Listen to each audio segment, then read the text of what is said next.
gavel out, can't it? No, not yet. Would you please stand for the Vice Chairman to read the opening statement? Thank you.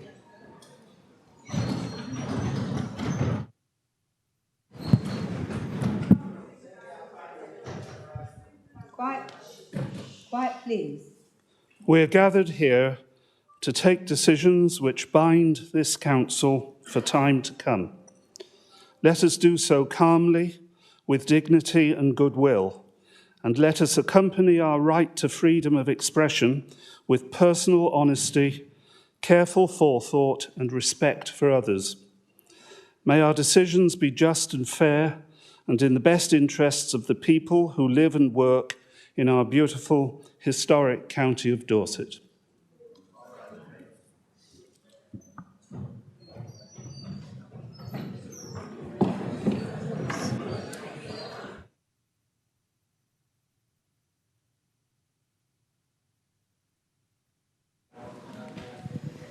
Good evening, everyone, and welcome to our meeting of Full Council on the 13th of July, 2023. I would just like to remind members and visitors that this is a meeting held in public, not a public meeting. For the benefit of those watching online, I would ask that members introduce themselves and the ward they represent before speaking. Thank you. Agenda item 1 is apologies.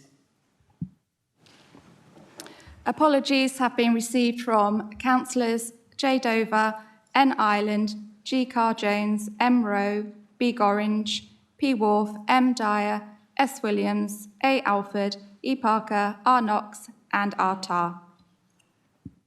Thank you, Susan. Councillor Pipe, did you want to speak? Yes, Chairman. It's not for... We have a large briefcase sat on this seat, which nobody up here belongs to, so... Sorry? Could we please sort it out very quickly? I think we have an owner for the suitcase. Yeah, Belinda Rideout will be later. I think it belongs to Councillor Walsh. Thank you. And I understand that Councillor Rideout might be a little late. Councillor Shortell.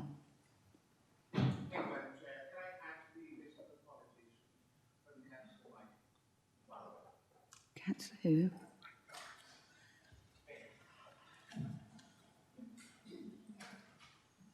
Thank you.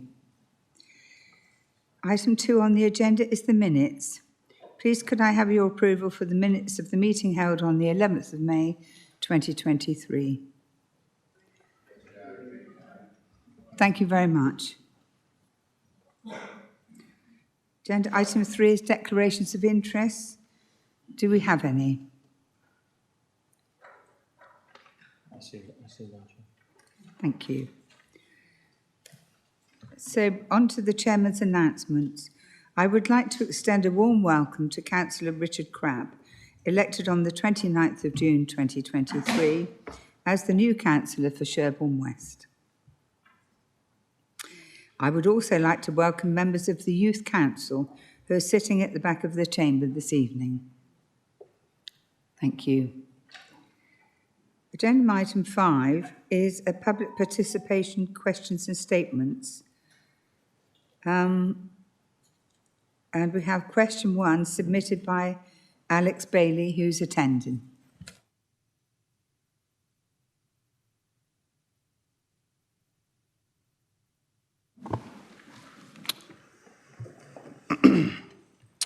Hello, my name is Alex Bailey, and my question is followed by this preamble. Councillor Laura Beddoe, at a Portland Town Council meeting on the 6th of June, stated that Dorset Council, DC, had sought legal advice over the secretive agreement between Portland Port and the Home Office. Based on that unknown advice and counsel, Dorset Council had weakly decided not to proceed with any legal challenge. Dorset Council then complied with their duty of care. This was while they secretively pursued the Home Office for additional funds. I consider this pivotal reasoning from an unknown legal person and their advice important and frankly central, as is evident by 4 other ports who were never in need. Perhaps Dorset Council took in the wrong council due to the growing pressure from the Cabinet. Though I would remind the members here that other councils pushed back. A list that includes, but is not limited to, East Riding of Yorkshire Council, Ipswich, Stoke-on-Trent City Council, and Great Yarmouth Borough Council, who I have shared with 2 members here in this hall. I'll go on. In April of this year, Hambleton District Council raised concerns over a plan to convert a disused RAF base in Linton upon Ouse to Asylum Reception Centre. The Home Office abandoned the plans after Hambleton District Council threatened legal action, claiming that there had been a lack of consultation by the government. Maybe Dorset Council should have got a second opinion on their specialist legal advice it received. I understand it has not been all plain sailing, such as the judgments that have been reserved at Braintree and in Skegness.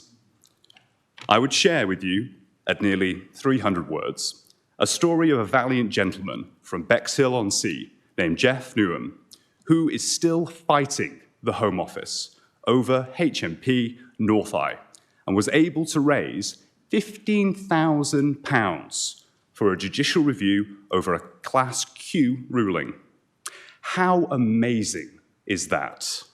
And better than what you, Laura, have offered. How can a county council be in debt by what Councillor David Gray shared was around £47 million in June, quiver at the above £15,000? Be like Jeffrey. Be better. There are unanswered questions around multiple occupancy, but I think this amble has preed enough. And my question is direct and is as follows. Please detail the legal advice Dorset Council sought and received, and from who, when, and where regarding the agreement between Portland Port and the Home Office. The people of Portland, Weymouth, and Dorset want answers, and your silence has been deafening, while your lies have left a poor taste. While your lies have left a poor taste in the mouth. Thank you. Thank you, Mr. Bailey. You will receive a response to your question when we've heard question 2 and 3. Thank you. So may I ask, please, Stephen Coggins to step forward.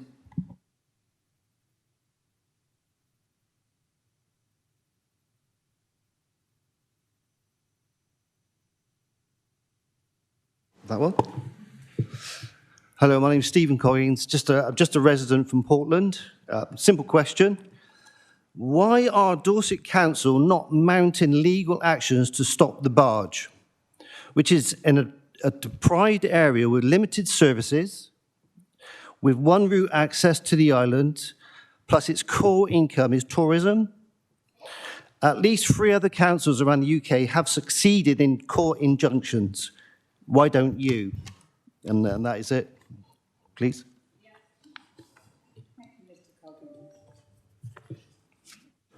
Thank you, Mr. Coggins. You will also receive a response to your question after the next one. So I would like to ask Susan Phoenix, please, to come and ask her question.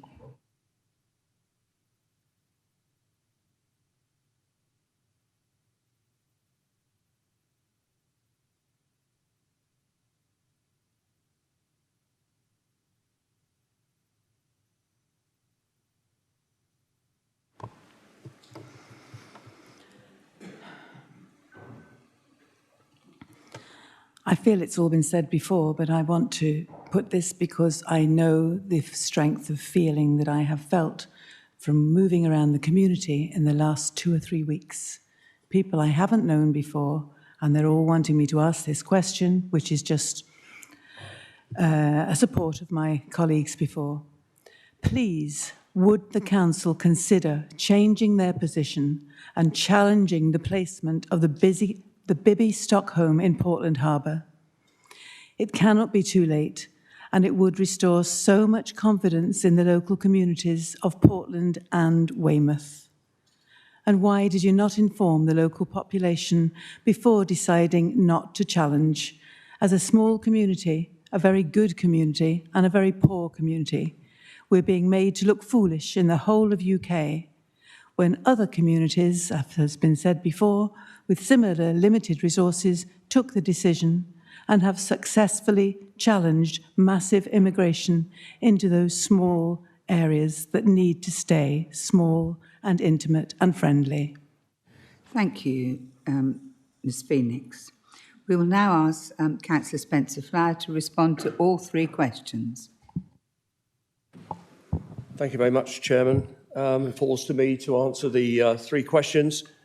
And whatever the first questioner might have claimed, the council has certainly not lied about the barge. Dorset Council was notified about a planned asylum barge on the 21st of March 2023. This was after the Home Office had already reached a provisional agreement with Portland Port Limited to site the barge in the port. Knowing the particular challenges that Mr Coggin mentions in his question, I agree with him that Portland is not the right place for the barge. This is why we sought advice from a leading barrister, Richard Wald, KC, about the potential grounds for a legal challenge.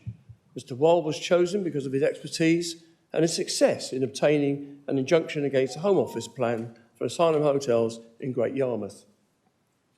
A team of council officers drawn from legal services, planning, regulation services, housing, children's and adult social care, prepared a detailed background information and held meetings with the barrister to identify the possible grounds for a legal challenge. We focused on the planning status of Portland Port and whether it could be argued that the proposed site to the barge and the port was unlawful because no planning permission had been obtained. In addition, we asked for advice about whether the Home Office should have consulted the local community and council about the proposal. We also sought advice about whether the barge proposal was so obviously wrong that the court would be likely to intervene and declare it unlawful, which lawyers call an irrational decision. After a thorough examination of the issues, the barrister advised was that we didn't have any strong grounds to bring a legal challenge. He also advised there was no requirement for the Home Office to consult us about these proposals. Ahead of the meeting this evening, the barristers confirmed that this is still his opinion. In some cases, councils have obtained temporary injunctions after arguing the accommodation of asylum seekers in hotels would involve a change of use from hotel to hostel accommodation, require a new grant of planning permission. The circumstances at Portland Port are very different because where the barge is positioned below the mean water level mark. This means that the barge is outside our planning control and therefore no requirement for planning permission from the council. I still believe Portland Port is the wrong place for the barge, and later this evening I'll be supporting a motion from my colleague Councillor Tony Ferrari in opposition to the deal reached between the Home Office and Portland Port. Despite this, I've accepted advice that we don't have a good grounds for bringing a legal challenge. I, for one, do not wish to use taxpayers' money for an unsuccessful legal challenge, having taken good advice. Thank you, Chairman.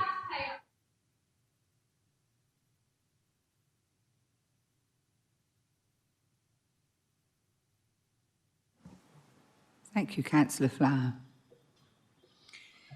We now have question 4 from Kevin Graham, who is attending virtually.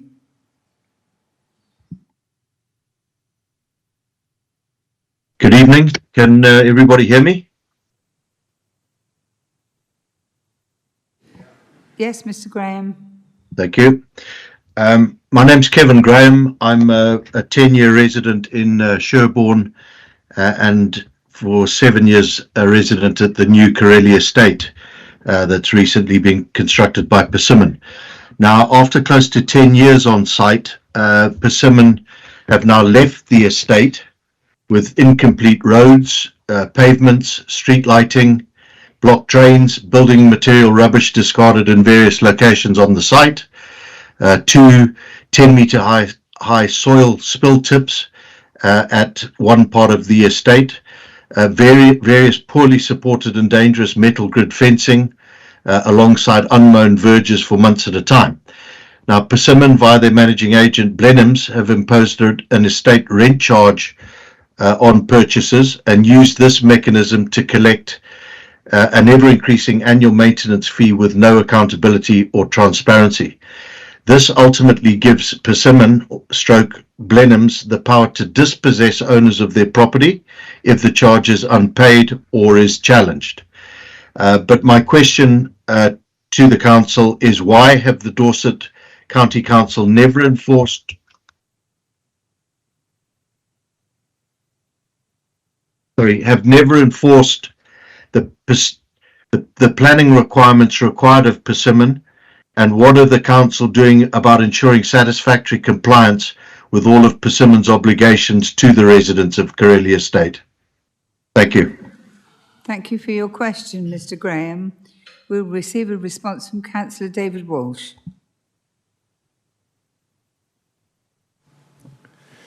Thank you, Chair. I am Councillor David Walsh, Gillingham Ward and Portfolio Holder for Planning.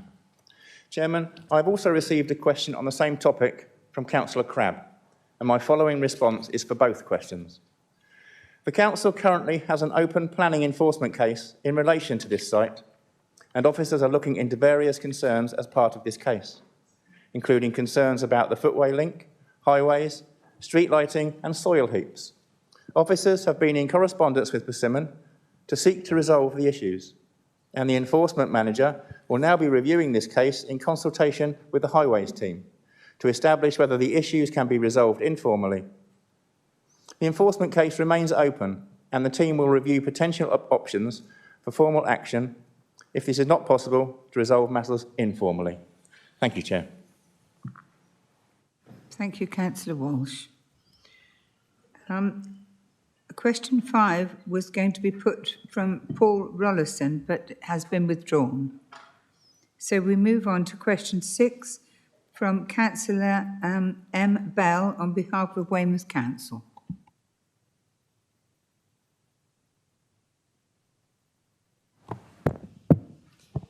Good evening. The new pricing structure for Dorset Council car parks is a complete U-turn from the 2019 manifesto to unify the charging structures across the county, which they announced in November 2021. The current fees set by Dorset Council Cabinet are having a detrimental impact on Weymouth residents and businesses. Weymouth residents now pay 3 times more than residents in other towns to park in the main car parks and spend a few hours on the high street, beach, attending medical appointments, or enjoying other facilities. Recently, we were informed that this is having an impact on the health of our residents in one of the most deprived areas. They are missing medical appointments as they cannot afford the parking, or they are leaving prior to receiving full care as they cannot afford longer durations. As per Dorset Council's press release, dated 29th of March 2023, an increase in the cost of parking in Dorset Council's car parks will be limited to busy tourist areas. The rates will be seasonal, with some only increasing for the spring-summer period. The changes will come into effect from 28th of April 2023. Prices in the council's other car parks will not rise, except for some 6-hour stays in multi-use car park areas used by larger vehicles, such as coaches, large motorhomes and lorries. It also stated that income from car parking is reinvested into the running of the council's parking service and the maintenance of the car parks and on-street parking places. This statement is hard to believe when you look at the condition of the car parks in Weymouth. If parking was cheaper, more people would visit Weymouth and stay longer, which is necessary to support Weymouth's economy. It would also allow residents to attend medical appointments and receive the healthcare they need. In reality, the car parks that are cheaper, that are away from the town centre, are being filled by tourists, meaning residents are driving around looking for cheaper parking and ending up in the most expensive car parks. This also increases emissions. With the deprivation in Weymouth, many residents cannot afford the parking permits that are offered by Dorset Council, even with discounts. There is also an urgent need to amend the bus routes to pick up from the free park and ride site and for the buses to run more regularly. If Dorset Council uses a uniform approach and increases parking charges across the county slightly, whilst reducing seaside towns to the same level, there'll be no revenue decrease and we will have an equitable system that benefits all stakeholders. Will Dorset Council respond to the concerns of Weymouth residents and tourists and reduce parking fees now?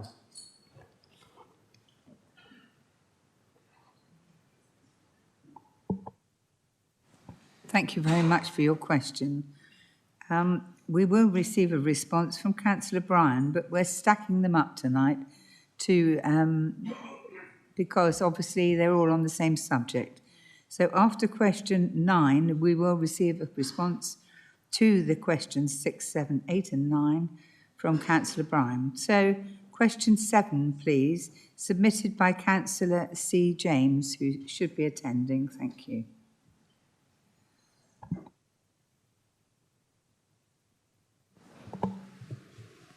Thank you, Madam Chair, fellow councillors, members of the public, Youth Council. I'm having a slightly different tack from Councillor Matt Bell. He's laid it out quite succinctly, I think, with charges. I'm coming at it from a slightly different tack. As the brief holder, the former brief holder for the Borough Council for 9 years, I think I have a lot of knowledge and experience on parking. No one is happy regarding the inequality between towns over the high summer charges.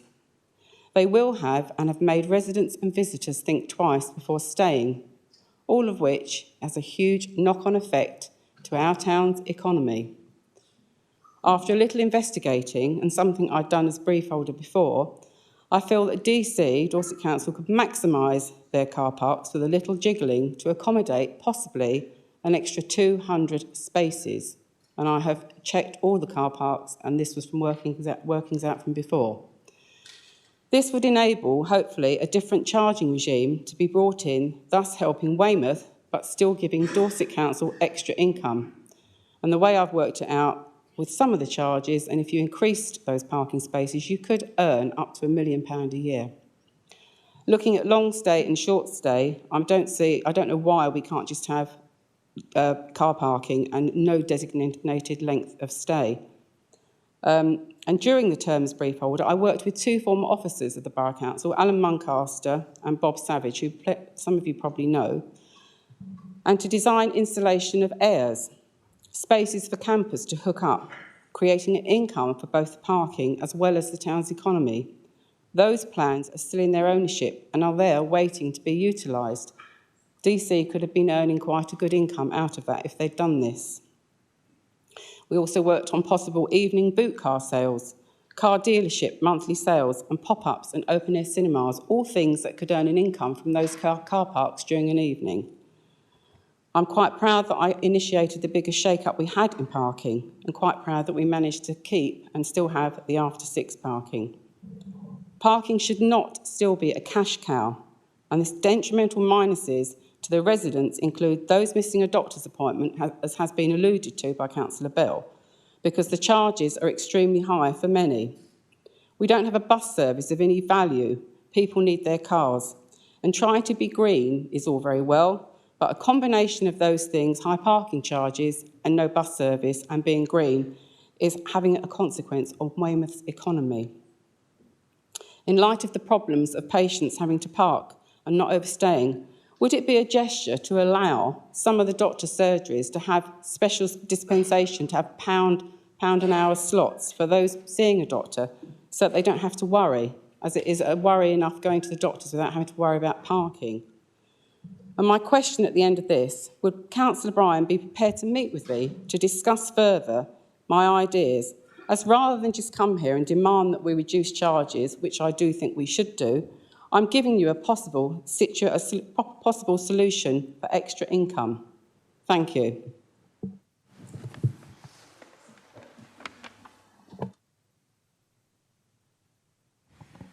Thank you very much, Councillor James. Question 8 is submitted by Councillor Tia Roos, who was not attending tonight, but her question will be read out by Councillor John Orrell. Thank you. Yes, Councillor Orrell from Melcombe Regis reading Tia Roos's question. She's a fellow town councillor and delivers mental health interventions. Her question: how does Councillor Bryan propose that those needing to drive into Weymouth Town Centre for mental health community support during the summer season afford the increased costs to parking when they already often struggle to buy a coffee as it is? Thank you. Thank you very much, Councillor Orrell. Question 9 is submitted by Chris Simmons, who will speak on his own behalf.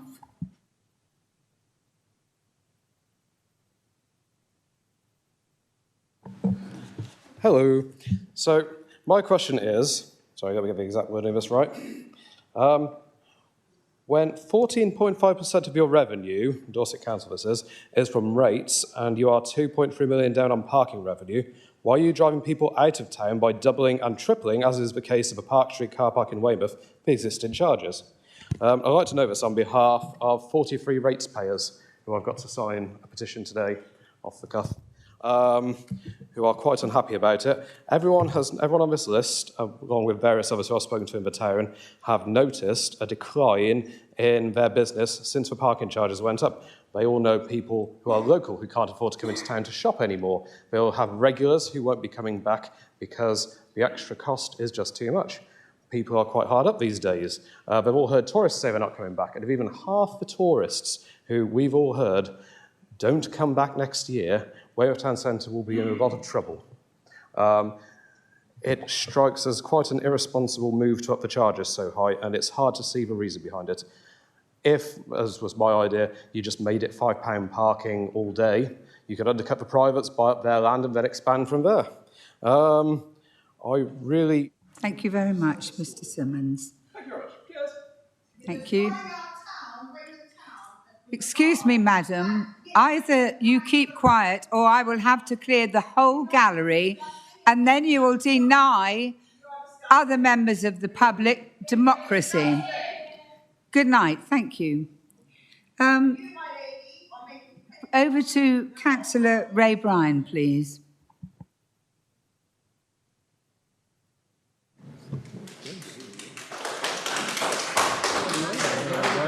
Yeah, very nice of them.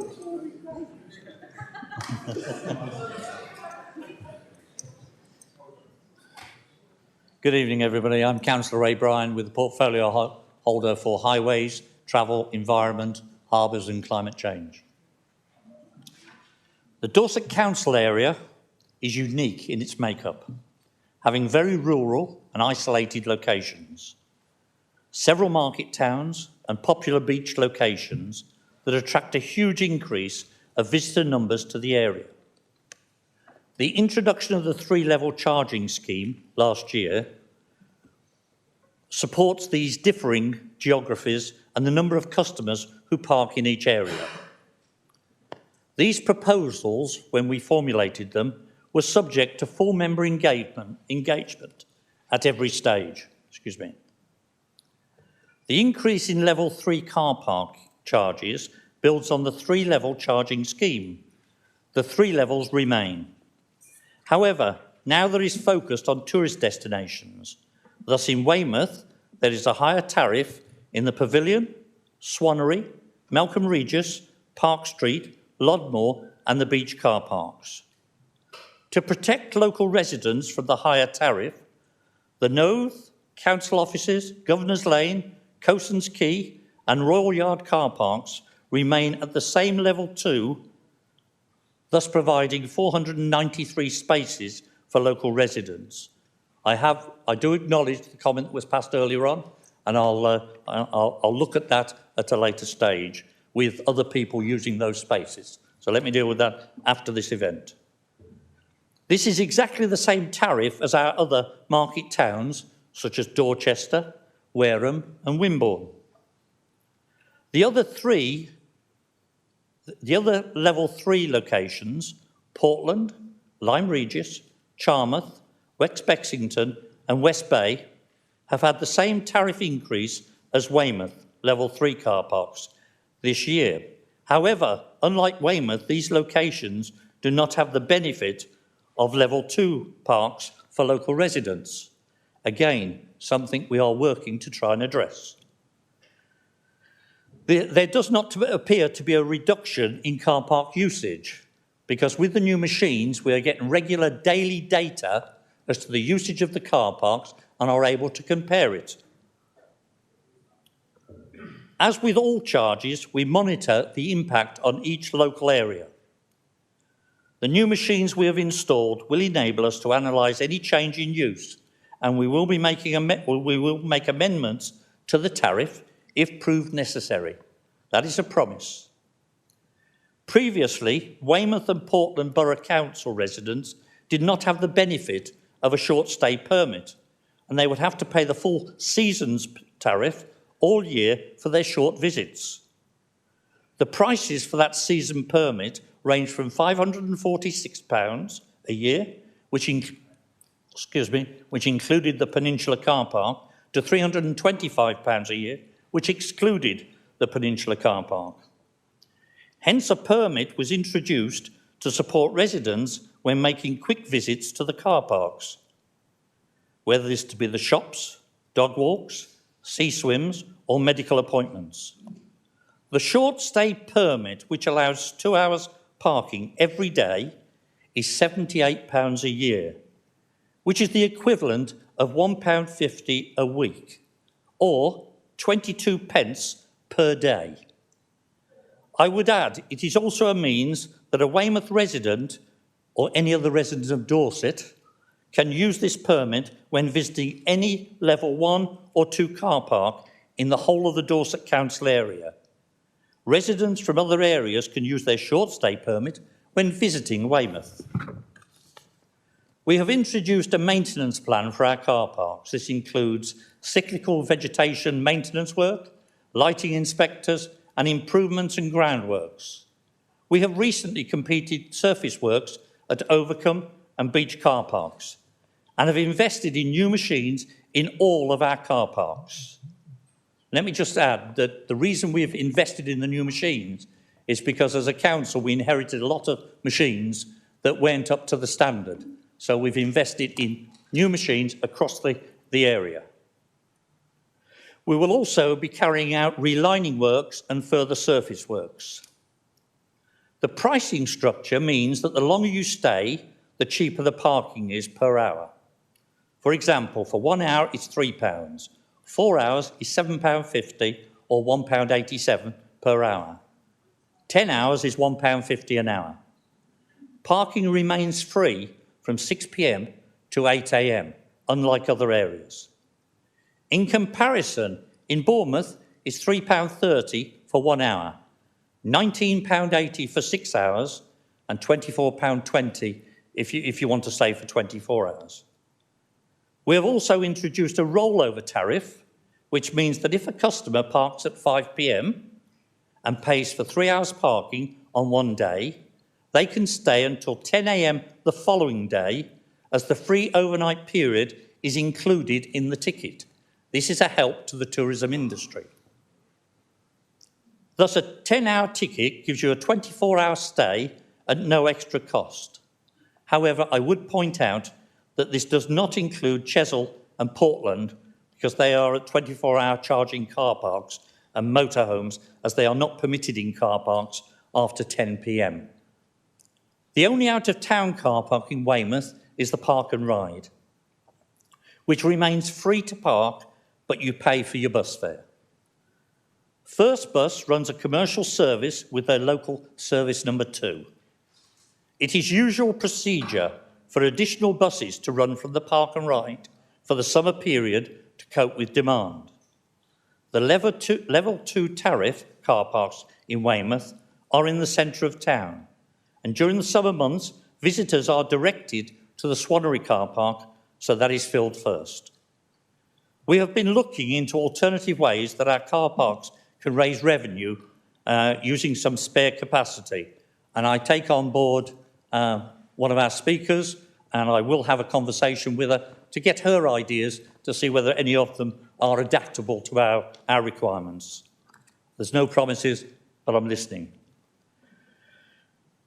When we are looking at alternative range in our car parks, we are looking at the capacity for spare space.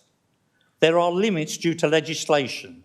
However, there are some options that we are currently exploring which could fund additional public transport in the area, something I know several councillors are quite keen on us providing. Our market towns do not have the increased footfall that the coastal towns benefit from and rely on business mainly from their residents. The new charges are aimed at the visitors, and I make no apologies for that. I don't feel it's fair that local taxpayers should be heavily penalised when there is an opportunity to try and get the money out of the visitors who come here occasionally. Residents also have access to 2 car park permits, which provide better value if the holder uses our car parks regularly. I am always happy to meet with representatives of the Town Council in Weymouth, and I've asked the Director of Highways to contact the Town Clerk to organise a meeting. Can I point out that in principle, any surplus revenue raised from parking services within highways is used to maintain our roads and provide potential help potential help in improving our public transport. Thank you. Thank you, Councillor Bryan. Agenda item 6 is public participation, petitions and deputations. Earlier, I received a petition from Mr. Simduff, who is here, and Mr. Simduff will have up to 3 minutes to discuss his petition, and may please don't leave because there may be questions that people might want to ask of you. Thank you. Good evening. My name is Nigel Simstaff. I own a cafe in Weymouth. The 3-tier car parking policy is unfair, it's unreasonable, and it's no longer fit for purpose. It discriminates against all the beach towns, but especially Weymouth, and is impacting badly on residents, businesses, and tourists. Firstly, it's unfair because the main car parks in beach towns are charged up to 3 times the prices of the rest of the towns in Dorset. Secondly, it is unreasonable that prices have gone up 50% in a year whilst in Weymouth, whilst remaining the same in tier 2 towns. The period of high prices also lasts for 30 weeks, from April to October, yet tourists mainly only visit these towns for 6 to 8 weeks of the summer season. And thirdly, the whole system is flawed in my view. The pricing structure actually actively discourages people from spending time in Weymouth because the cost of staying just 4 hours is £7.50. And 5 hours is a brutal £15 to stay in park in Weymouth. Think about it. Someone meeting a friend to shop and have a lunch in Weymouth on a Saturday for 5 hours, they would each be paying £15. That's £30 collectively for 2 friends just to meet up in Weymouth. It is totally unacceptable and unreasonable that people are staying away, and when people stay away, the council gets nothing in parking revenue. The 2-hour permit Mr. Bryan talked about is a quick hit and run exercise and is not suitable for most people, such as elderly people who don't use a smartphone, people who haven't got £78 upfront to find it. And if they wanted to stay longer than 2 hours, they could use their permit for the first 2 hours. Anything else after that is £3 an hour. So if you stay for 4 hours, you're still on for another £4.50 plus your £1.50 of your permit. The council doesn't publicise the permit, I think, because they know it loses them money in the long term, but they can say, hey, we've got a permit for local people. Free parking after 6 o'clock is also no longer relevant, in my view. The daytime economy of shops and cafes in Dorset are subsidising the lucrative nighttime economy of bars, pubs, theatres, restaurants and so on. People could spend £100 on a meal at Wagamama's in Dorchester, but pay nothing to park while they're doing that. But to go for a £10 lunch in Weymouth can incur costs of £4.50 for the same 2 hours of parking. It is totally bizarre. It is now time to extend car parking charges after 6 o'clock as well. In Weymouth, the high car parking charges have caused anger and frustration among residents, businesses and visitors. I presented a petition of 7,000 names online and on paper from these groups to clearly demonstrate the strength of feeling on this issue. You may have rejected hundreds of names from visitors, but they are vital to our prosperity and their voice should be heard. The reputational damage to this council and the tourist industry after this summer will not recover under charges unless changes are made and fast. This petition simply asks for a fair deal for Weymouth and the other beach towns. Simply put, car park rates in other Dorset towns need to rise slightly and those in the main car parks in the beach towns come down to the same level. It will stop people driving around Weymouth looking for a cheaper parking space and stop people travelling from one town to another for the same reason. I respectfully suggest to the council that £1 an hour across all car parks running from 8 a.m. to 9 p.m. would create more revenue for the council across a longer period. It would create more footfall in Weymouth and the other beach towns and more disposable income for the end user. Surely it is better to have 3 cars paying £1 an hour than one grumpy car owner paying £3 for 1 hour. I believe Dorset towns can and should accept a small rise in their parking rates to benefit the whole community of residents, businesses and visitors across the whole county. Working together on this issue, we can create a win-win situation for the Dorset community and council revenues. Thank you.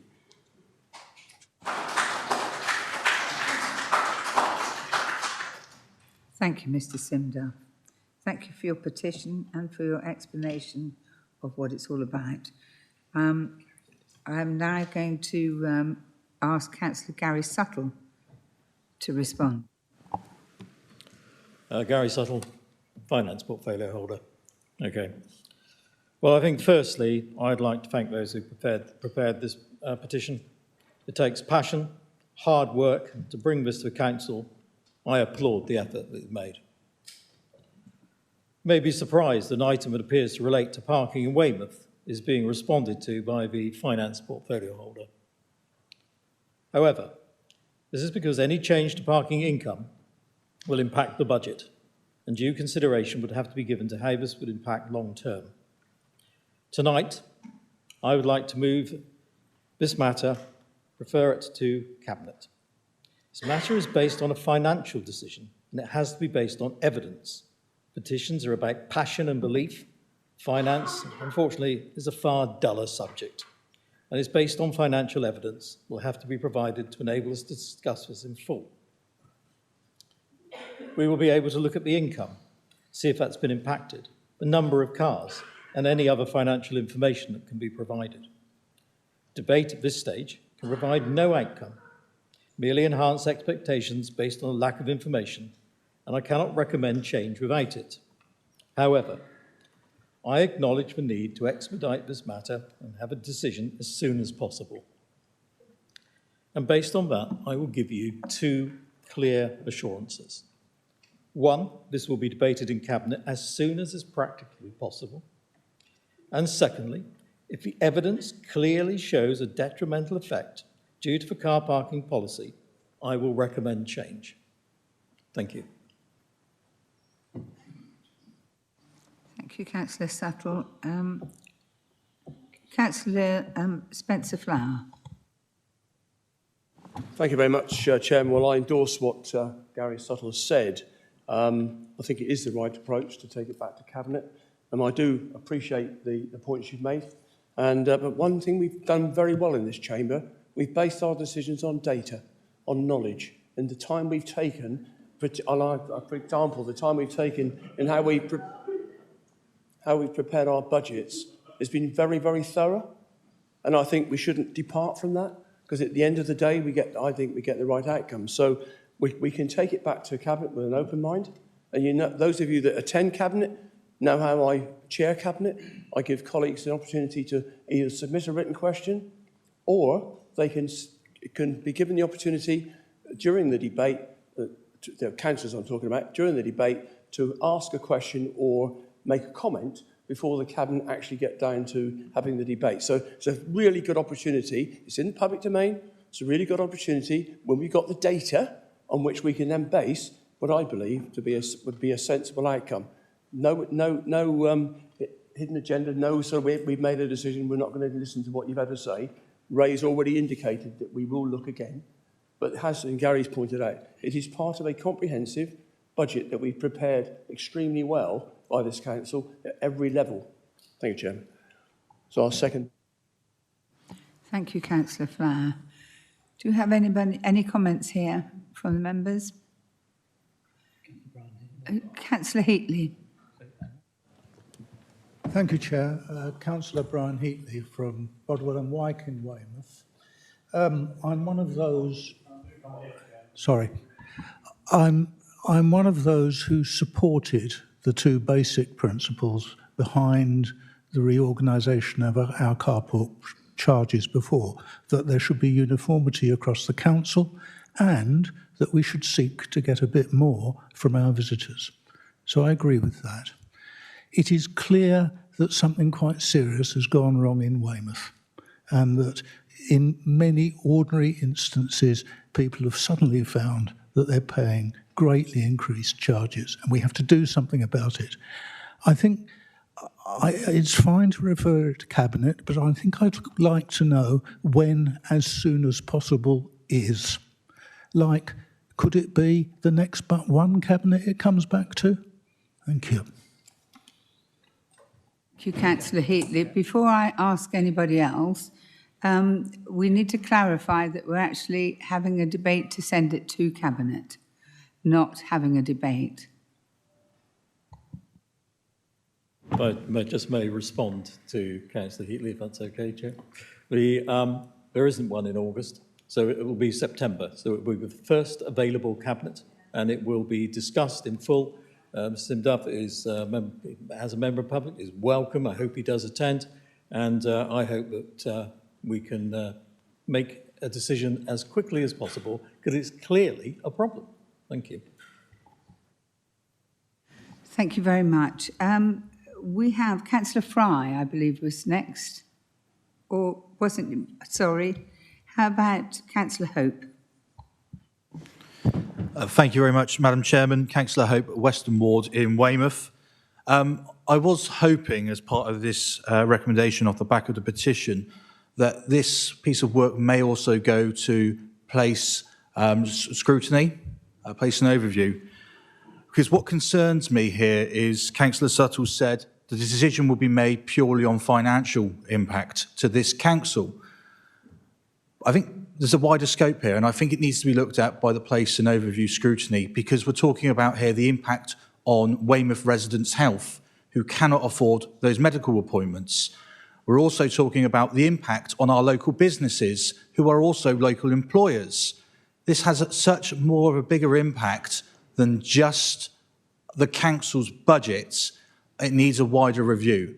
And I was... Sorry, someone cut me off, how rude.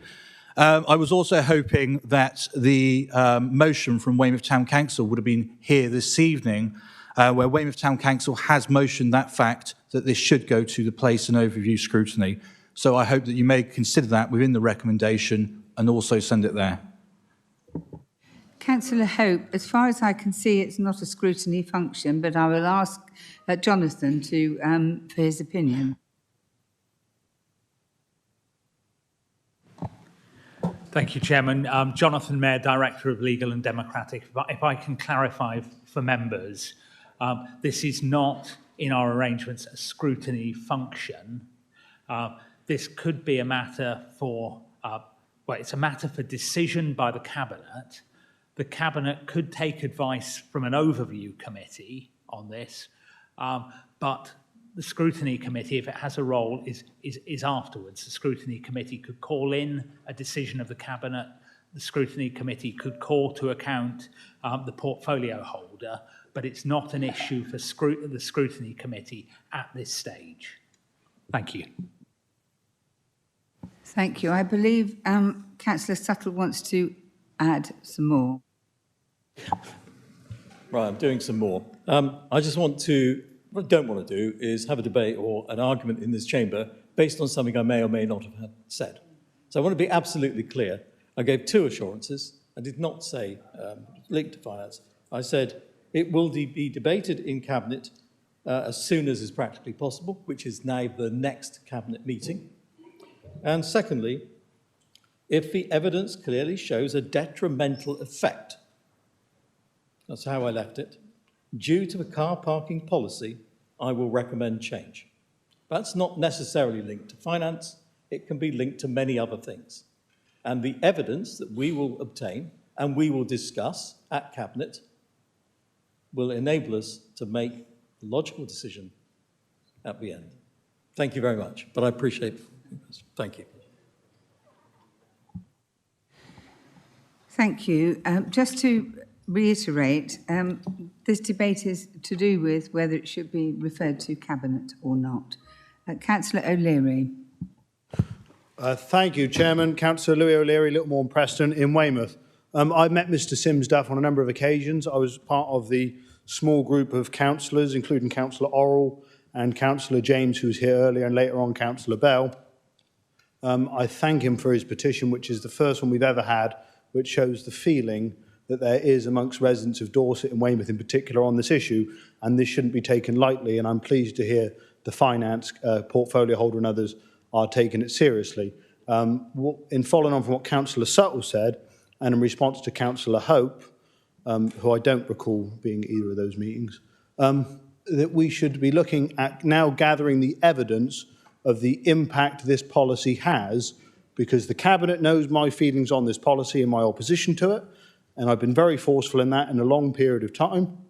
So now we have to do is get the evidence together from our side of the argument to challenge this policy, which I believe is wrong and which a number of others believe is wrong. So thank you very much. I support it being referred back to Cabinet. Thank you, Councillor O'Leary. I still don't think we're actually debating the proposal. We're debating the petition. So could I bring it back again, please? Councillor Kimber.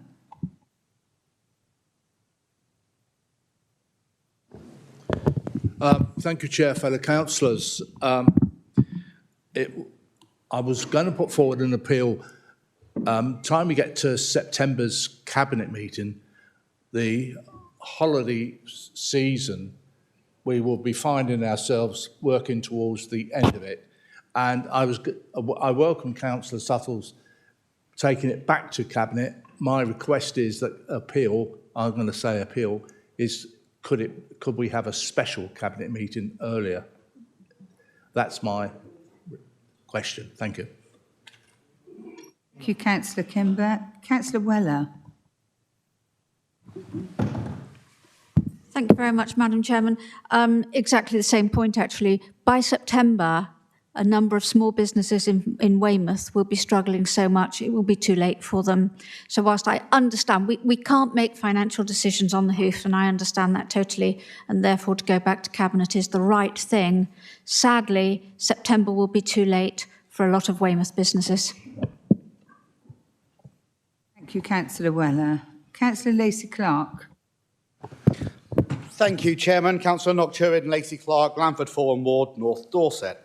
I absolutely agree with this going back to Cabinet to be discussed fully. I would have agreed to the idea of it going to scrutiny, but that would hold it all up by another number of months. So actually, let's not do that. And in reality, any changes we make to parking prices and any of the rules would have to go out to notice and publication before we could legally change them anyway.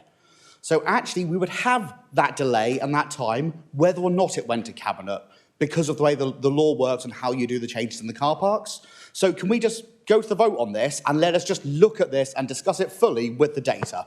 It's got my full support. Thank you. I'm so pleased you said that, Councillor Lacey-Clark. Sorry, I'm being waved at. Councillor Flower? Thank you very much. I've just looked at my diary. The Cabinet in September is the 5th of September. It's 5 days after the end of August. I think that's sharp enough for us to get this matter discussed at Cabinet and have enough data, I hope, to enable us to make an informed judgment. Thank you, Councillor Flower. We have Councillor Ezard, who will have the last word, and then we'll put this to the vote, please. Thank you, Madam Chairman. Councillor Beryl Ezard from Wareham. I would like to point out that there is a Cabinet meeting on the 25th of this month, and why can't this be brought forward? It's so urgent that I think that actually it could be discussed, because you've got the evidence, you've got all of the people that have petitioned and all the people who have asked questions. We've got enough evidence already, so why can't we get this sorted in July and have done with it? And that would satisfy everyone. Thank you.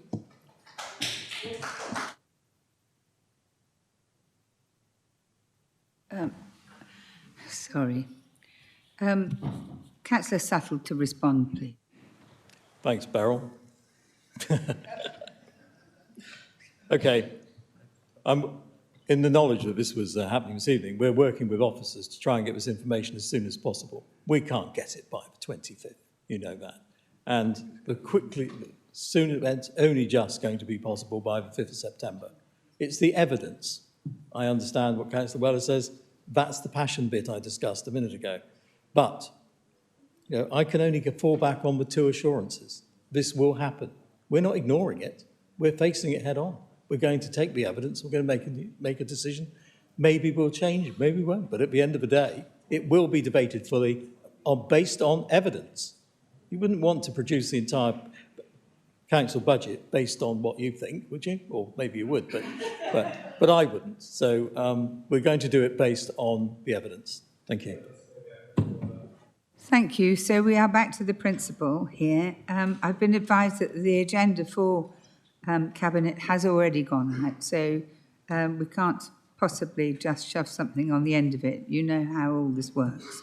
So please, would you vote? I'll ask Susan to explain the voting process. Thank you. Councillors, the vote is now open. Please use your voting handsets to vote. Thank you.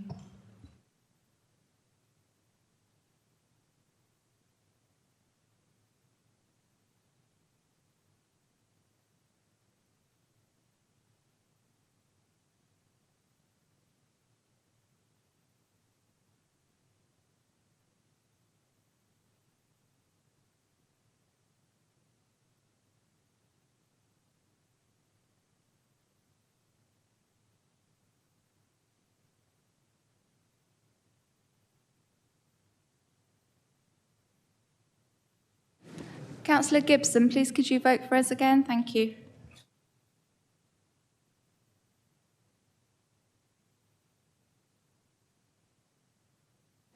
Thank you. The vote is now closed. The results of the vote are 57 in favour, 12 against, no abstentions. The proposal is therefore carried. Thank you. Thank you very much. Mr. Simduff, you have the right of reply here. I'm not surprised it's gone to debate at the Cabinet. It's uncomfortable to hear the criticisms and why you've taken those decisions in the past. I appreciate Councillors Kimber and Weller and the Councillor from Wareham. I totally agree. There should be a special Cabinet meeting as soon as possible. You can call it a COBRA meeting, an emergency meeting like the government do, and we can get this issue sorted. At the end of the summer, in September, the season will be over. Tourists will have visited Weymouth, seen the prices, don't fancy it, won't come back on a second visit, even if they're down for a week, won't come into the town, won't come back for a second day trip, and won't come back next year. I'll give you some data right now. I've got a large cafe in Weymouth, Palm House, and in May and June of this year, my takings are down 25% compared to May and June last year. Similar weather patterns and all those issues. The only defining difference is the car parking charges have gone up 50% in the car parks all around where my cafe is. The problem, the Palm House is a classic example because you own my cafe. You are the freeholder. I pay you thousands of pounds in rent to your budgets that you spend on whatever you want. And if I go under, that money will be lost. All the people that come specifically to my cafe and pay in those car parks, the ones that are really moaning and really upset, they will be lost as well. So that's some data for you. I don't really expect you to care about the Palm House, but you should care about Weymouth. You should care about Weymouth's businesses, residents and visitors. And it's tough enough at this time of year with all the business pressures that we face. And we're even paying to a bid levy to attract customers and visitors to Weymouth, and at the same time as we're paying that levy to attract them in, the discouraged and disenfranchised wants to get here and find the car parking charges. So the data for May and June that you've alluded to is probably not gone down because it's only just starting to hit and sink in what these charges are. We can't compare Weymouth to Brighton or even Bournemouth. They're big cosmopolitan areas. We're a small town. We don't have a lot of facilities, let's face it. It's a beautiful town. We've got to compare us to like Torquay. Their population is 65,000, very similar to Weymouth, but yet we are 50% more expensive than Torquay. 4 hours in Torquay is £5, £7.50 in Weymouth. Up to 17 hours, like literally all-day parking, £9.30 in Torquay, £15 in Weymouth. Okay, so people will make their decisions and their choices based on the price of parking, I think. Obviously, it's going to be kicked into the long grass until the end of summer, but we will be campaigning hard at the end of the summer to obviously create parity across the county that's fair for everyone. And as I said earlier, the towns, the Dorset towns that are quite prosperous can come up a little bit, yeah, to £1 an hour, and Weymouth, which is the poorest borough in Dorset, can just come down and we meet head on, the same level. There'll be no problems, we don't need permits, we won't need rebates, we won't need any of those kind of issues. It's just a simple system for everyone to understand. Thank you. Thank you very much, Mr. Simda. Thank you for your passion and patience. Thank you. Agenda item 7 is announcements and reports from the leader. So over to Councillor Flower. Thank you. Thank you very much, Chairman. Well, I've got a number of things that I want to touch on tonight. As usual, after the meeting, we'll get the bulletin sent out to colleagues across the chamber. There's a number of things. I thought I'd start by talking about reaping the benefits of LGR, because we talk a lot about it, and we've done a huge amount of work in the first 4 years of this council in reaping the benefits of coming together as one council rather than 6. And I thought we might save £70 million in the first 5 years of this council. We've actually saved £96 million, all of which has been rolled back into services. Had that not been the case, I think any council would have been in, upper tier council, would have been in severe difficulty in delivering some of its services. Thankfully, because we've approached it across the chamber in a very open-minded way, in making sure we reap the benefits of economies of scale, service redesign, getting rid of duplication. We've got that, and I think it's really, really important that we recognise that. I think the other thing, and it touches a little bit on what we were talking about just now, and that's the budget setting process under this administration. It couldn't be more open. I've never been in a council with such an open process of cross-party budget cafes. I think that's been a great success, and I know talking to colleagues across this chamber, they would agree with us. It goes to 2 scrutiny committees, and I think that's really important. It's one of the few times when scrutiny looks at something before Cabinet makes a decision. I think given the importance of our budget, that's on this occasion, looking at Shane Bartlett, that is the right approach. And we've actually had strong cross-party support for our budget down the years, and I hope that continues. Let me talk another thing. I mentioned a few times, without putting numbers around it, about lobbying for better funding, grant funding for Dorset. And so I asked the question a couple of weeks ago, what is the current figure that we've accumulated since May 2019?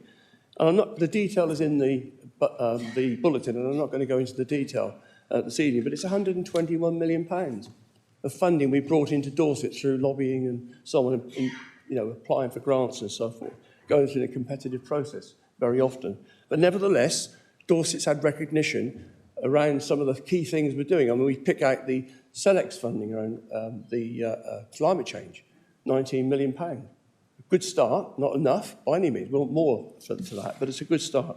And a number of other projects along the way.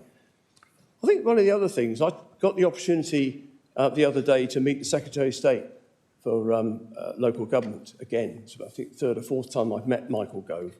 I had an opportunity on this occasion to talk about finance.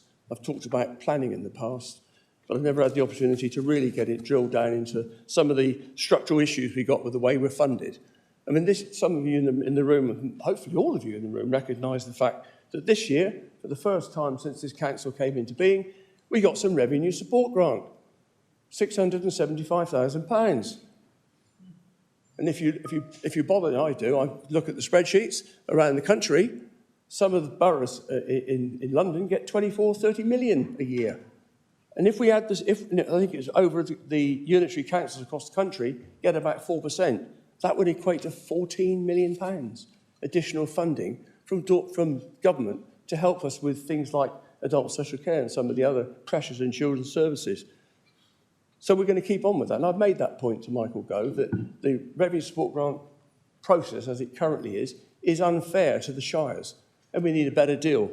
That's gone away. Where it's going to go, who knows? But there's a bit of data in the bulletin, which I'll leave for you guys to have a little read when you're having a cup of coffee at home or something. I think the other thing I want to talk about is a devolution deal for Dorset. Many of you heard me say this. It's one of the 10 cabinet commitments that came out of my mission statement a couple of years ago, around trying to see how we could attract proper government funding into Dorset so we can deal with some of the key infrastructure projects that we've been lacking over the years. And a devolution deal is the conduit for that to happen. It isn't an easy process. Some deals have been done already, others are in preparation. I think we should consider a deal and bring that forward to government. The levelling up paper is hopefully going to get royal assent at some point. I keep being told it's July. Well, we're in July now, so it has been in the Lords for a while. So let's hope that that comes through, because I really feel, and it's an opportunity for this council at some point to agree that we should put Dorset Council right up there and get a county deal, get some real money into Dorset that we can't do, including, by the way, because I looked at some of the other councils that have had devolution deals, they got funding for climate change. I was very attracted. They got funding for buses, two things that Ray is passionate about. And I know colleagues in this chamber also commented many times about that. If we can get that through a deal like this nature, we need to consider it very seriously. So, again, I've got some detail in that. I'll leave it for you to read. Paul Kimber will recall, because he and I have known each other for a long time, we always talk about apprenticeships, don't we, Paul? And how important they are to the young people of Dorset, let alone anywhere else. He was an apprentice, and so was I at one time in my life. But of course, the apprenticeships opportunities these days are huge compared to the days when it was in engineering where you got an apprenticeship. And we set ourselves a target of 5% of employees to undertake apprenticeships. Well, I'm pleased to say that over the last year, apprenticeships have increased by 52%, from 154 to 232. And we're now offering, obviously, a much wider range of apprenticeships to staff. I think that's incredible. And we should be very proud of ourselves that we've taken on board the importance of growing our own, giving the young people of Dorset an opportunity to come and work for this council and make a career out of being in local government. So, again, I've got that there. Recent Ofsted inspection for care leaver services. We had a very good inspection. The children's services, I know, and it's always a challenge when we get descended upon without notice to look at things like this. And we've come through that extremely well. Leadership, significant strength support services for care leavers, and have made notable improvements in quality and standards of their accommodation. That's huge. We should be really proud of what we've achieved by doing that. You know, we're a young council. Fantastic stuff. And following on quite neatly from that, actually, is the MJ Awards, when the Corporate Director of the Year was Teresa Levy. What a great commendation it is for this council that we've got someone of such standing who's done such a great job with her team of officers and with the support of members in this chamber to have a children's services of the standard that we've got. We should be very, very proud of that, members. We've also got the double award for winning the customer services team. Now, that might not seem a particularly exciting thing, but it's an important part of that connection with the people that need help in Dorset. So to say that they've got the Southwest Contact Centre Awards 2023, well done to them for doing that. They have a part to play. You don't see them. They're doing their job on a day-to-day basis, and the only time you know about them is when something doesn't quite go as it should do. But most of the time it goes well. That's why they get awards like that. So well done to that team. I think the last thing, and it's something that many of us in this chamber, and I know that Molly and Jill and I have had conversations about housing. Have we not? We had conversations about our aspirations around delivery of house, social housing, rent, shared equity and that sort of thing for the young people, young families, and wanted to keep them in Dorset. And because of the high cost of property in Dorset, it's a real challenge. So I've asked for a paper to come to Cabinet in September because we've got lots of stuff all over the place, and I wanted it all in one place so we can understand all the strands of opportunity that we can have as a housing strategy, and then we'll have that, obviously have that opportunity to have a debate about that. So we delivered 664 affordable homes in the last 12 months, 525 the year before. And if you compare that with a number that I'm now searching for, it goes back to a couple of hundred at the beginning of this council. We've made progress. Has it been enough? Probably not. Do we do any more? Yes, of course we do. And I think bringing this strategy to Cabinet will enable us all in this chamber to focus our minds around what we can do to deliver some social housing in a proper strategy for the people of Dorset. Thank you very much, Chairman. Thank you, Councillor Flower. We have a question from Councillor Sutton. Thank you, Chair, and thank you, Spencer. Lots of good news there. Particular congratulations on the Ofsted report. Fantastic. There's something missing from your speech which I actually wanted to ask about, which is I was hoping that you were going to be announcing a new lead member for education, and I do have a question about why we need one, if that's acceptable. As the leader knows, I was surprised that the member appointed to the role in May resigned within 3 weeks, and the members only heard about this via local media several weeks later, where the reason given was personal commitments. Since then, sources who I consider trustworthy have indicated that Councillor Pipe mocked the accent of one of our members of staff and then declined to apologise. So my simple question is that true? And if so, given that this behaviour appears consistent with that which led to his removal from the Police and Crime Panel and our responsibility to uphold high standards. Councillor Sutton, I'm going to have to interrupt you, I'm afraid. Your question is out of order. You're allowed to ask a question in relation to the leader's report, not a random question. I'm terribly sorry.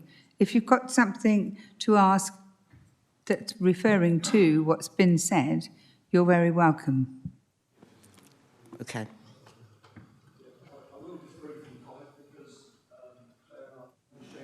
Some weeks ago, and I would have thought that was sufficient.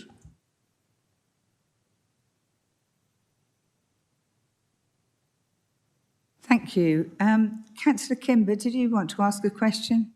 Yes, yes, please, Chair, if I may. Thank you very much. Councillor Paul Kimber, Portland. Spencer, you spoke about the grants that we've had come to 121 million. Obviously, we welcome that as a council. You said you had a meeting with Michael Gove, and I'm always, every year when we have to put our budget forward, I always have a look at other like yourself. You have a look at other councils, and the RSG that other councils get are way in excess of ours. I know this year, for the first time, we've started getting an RSG, but I believe it's taken from one grant to another grant to make it look as though we got an RSG. But was there any conversation towards that? And given the fact that Weymouth and Portland are facing some of the toughest times, I'm not going to use the words that I'd like to use, but families are facing tough times. Did the conversation go into that area? Thank you.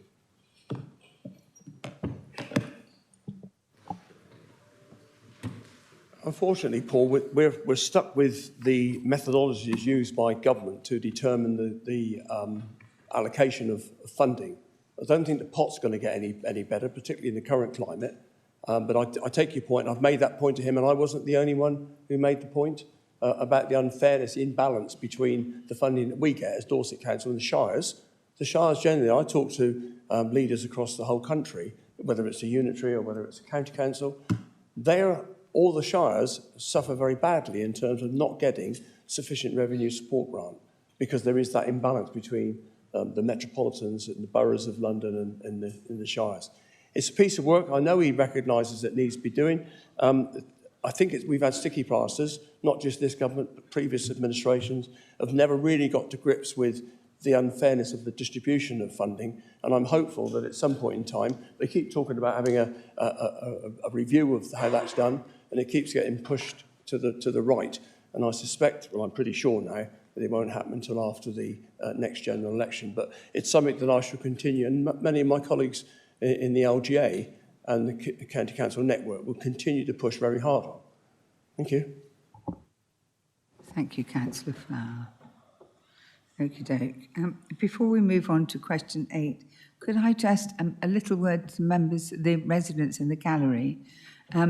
Your conversation is amplified down here. Just giving the heads up that you may be whispering, but we can hear quite a lot of it.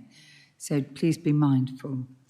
So agenda item 8, questions from councillors. Question 1 submitted by Councillor O'Leary. Thank you, Chairman. Councillor Louis O'Leary, Littlemore Preston Ward. I'm afraid it's parking again. And way back in November 2019, I raised the issue of unfairness in car parking charge disparity across this authority. I hope one authority covering the county would mean one rate, but sadly, this has not become the fact. Weymouth is being particularly penalised by the new beach levy, which effectively is a tax on geography. Why are we being charged more just because we have a beach? Visitors come from across Britain and the world to Dorset to see our beaches, yes, but also to our market towns, Gould's Hill, Sherborne Abbey, Wimborne Minster, Corfe Castle, Portland Bill, and other non-beach related attractions. Yet we are penalised. Will the Cabinet member look to scrap the beach levy and ensure a fairer rate for all across the county, and instead redirect his approach to filling car parking spaces in the winter and maximising the current parking space areas? Thank you. Thank you, Councillor O'Leary. As before with questions from our residents, I'm going to group them together if that's okay with you. And Councillor Ray Bryan will be responding to questions 1, 2 and 3. So moving on to question 2, which is submitted by Councillor Orrell. Councillor John Orrell, Melcombe Regis.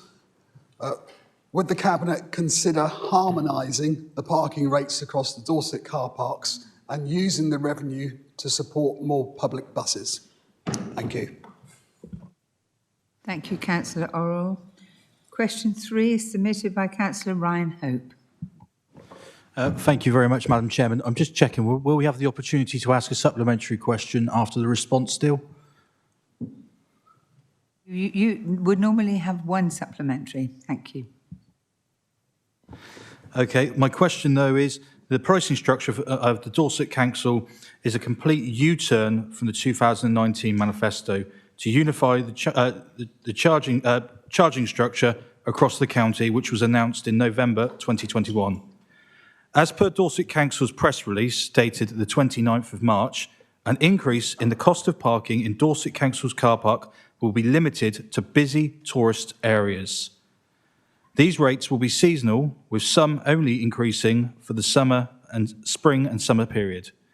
Can the Cabinet Member for Highways, Travel and Environment, Councillor Ray Bryan, please explain why this U-turn has taken place? Thank you very much, Councillor Hope. I'm now going to ask Councillor Ray Bryan to respond.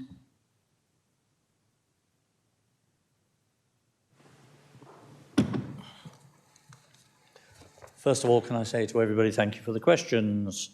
Councillor O'Leary, and I'm aware of your thoughts as you've raised them with me on a number of occasions when representing your residents, which you do a superb job at. As per my response to questions earlier, we have held prices in a number of car parks in Weymouth to help the residents and will continue to monitor car park availability. I highlighted during my report the benefits of people using the permits, and that is absolutely key to the residents of the county. The team are continually looking at ways to enhance usage of car parks during the quieter months, and I'm happy to involve you to get your ideas and those of your residents. The next question, I believe, was from Councillor Orrell, and it's about public transport.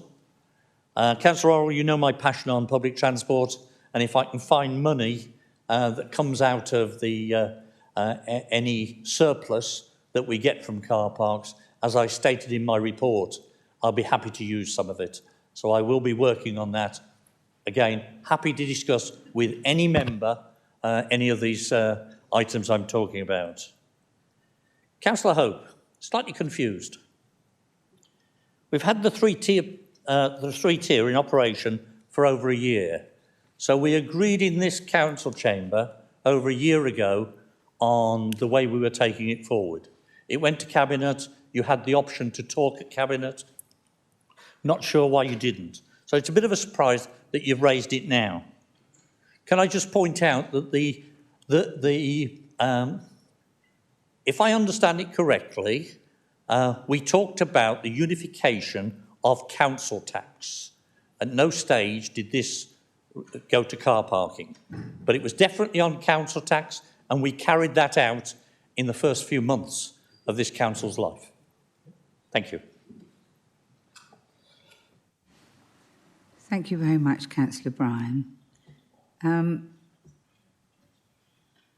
Unfortunately, Councillor Cook, you only have a supplementary if you've asked a question in the first place. Just for the minutes, Chairman. Question, Gould's Hill. It is actually Gold Hill in Shaftesbury, but I thank Councillor O'Leary for recognising that we do have tourist attractions further north in the county. Thank you very much. So, question number 4. Sorry, Councillor Hope. Thank you very much, Madam Chairman. Sorry for prolonging this, but there is a press release, Councillor Bryan, with you in 2019 discussing harmonisation of parking fees. You may want to check the Dorset Council archives for that. And my question is not on a matter of process, it's why was the U-turn? I don't feel my question's been answered, so I'd welcome an email after this meeting to answer that point if you could. The other part of the supplementary, Chair, if I can, is I want to know in that response why he believes it's fair for Weymouth residents to foot the bill in one of the most deprived areas just because we're a tourist destination.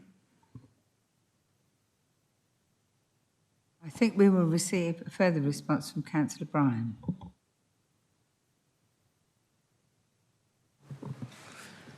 Again, if I can take two sections of it. First of all, there's a big difference between a press release and a manifesto, so I'm slightly confused. So I will look them both up and I will respond in writing to you. Secondly, we have gone as far as we possibly felt we could on trying to be fair to the residents of Weymouth. When we introduced the permits, we reduced the permit charges in Weymouth, and I think that was to the benefit of Weymouth residents. Again, we've said quite clearly, if we've got something wrong, we will look at it and then do something about it. But I do feel that I've got to go back to where we started off on car parking. We worked on the review for over 2 years. It came to all sorts of meetings. We did webinars. We did everything. I'm just surprised that some of the comment you're passing tonight weren't raised at any of those. Were you not there? Sorry. Okay, thank you very much. The question 4 was submitted by Councillor Sherry Jesperson. Oh, God, that's me again. Thank you, Madam Chairman. Councillor Sherry Jesperson, Hillforts and Upper Tarrants Ward, also well up in the north. A question of still on roads, but not car parking. The government has approved the use of longer semi-trailer HGVs on British roads. These vehicles can be 2 metres longer than standard size HGVs. The expectation is that they will move the same volume of goods but make 8% fewer journeys, saving up to 70,000 tonnes of carbon and other emissions and generating up to 1.4 billion in economic benefit. But, Madam Chairman, many of Dorset's strategic roads will not easily accommodate these longer vehicles, and there's a real risk of damage to bridges, private property and verges, causing congestion and disruption. In my own ward, the beautiful Der Western Bridge, which sits at the junction of the A350 and the A357, is already frequently damaged by HGVs, and it will, quite simply, be impossible for the longer vehicles to use this junction as it's currently engineered. And I'm sure fellow councillors in this chamber will have examples of their own from their own area. Dorset Council must begin planning now to map the potential problem areas and identify the necessary mitigation measures. We must also support the local government associations' work to make specialist sat-navs mandatory for HGV drivers. Could I ask that Dorset Council brings together the necessary expertise to understand the possible impact on Dorset's roads, begins to plan for the necessary mitigation measures, and sets aside the necessary funding over time? Could I also ask that we communicate with communities to reassure residents that the Council is aware of this issue and is planning for the future? Thank you. Thank you, Councillor Jesperson. Response from Councillor Bryan. First of all, thank you for the question. It brings back some of my working career, having had 40 years in that particular industry. My answer is there is no reason to expect more damage. A trial of these longer vehicles has been running since 2012. It is a design requirement that the longer semi-trailers, that's the ones that articulate, for those that aren't au fait with it, have steering axles that mean the turning circle is no greater than the old standard length trailer. The maximum weight allowed to be transported has also not increased. The advantage is that having 8% more volume, saving 1 to 12 lorry journeys with a significant saving in emission and number of vehicles is actually key to what they're trying to do. More detail is available from the linked government document, and I'm not going to try and read out the link, but it will be with the response and it will be in the minutes so everybody can get at the link, which will explain it more fully. But I did take your concerns forward and I got the answers I was looking for. Thank you. Thank you. Question 5, submitted by Councillor Derek Beer.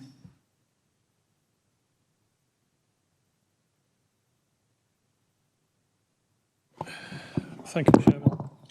I've raised this question now because the consultation period is very, very short. South Western Railway, under the instructions of the Department of Transport, have launched a public consultation on the closure of railway ticket offices to reflect the falling number of tickets sold in this way and to improve the service to the travelling public. In practice, though, this will result in a massive reduction in staff presence at all of our Dorset stations to, in most cases, 12 hours a week spread over 4 days. The effects of this proposal, should it be implemented, will mean that the public will not be able to access toilet facilities, waiting rooms, and stations will become far less secure. Of equal importance, those with disabilities such as visual impairment or mental health issues will not have assistance on planning journeys, what tickets are on offer, or accessing the correct train. In our rural area, a large number of people of all ages do not have access to smartphones, the internet, or other means of information about travel, and many require help in purchasing tickets and rail cards, etc. This measure, whilst sounding lovely that staff will not be stuck behind ticket office windows, but will be out assisting passengers, would be fine if it were every day for at least 6 or more hours, but 3 hours a day, 4 days a week, will not do anything to encourage travel mode shift from the car, and is obviously against green travel principles. What response is this council planning to influence the consultation exercise and robustly defend adequate staffing at our railway stations in Dorset, with staff, whilst present, able to sell the right ticket at the right price to those who need help in these matters? Thank you, Chairman. Thank you very much, Councillor Beer. You will also receive a response from Councillor Bryan.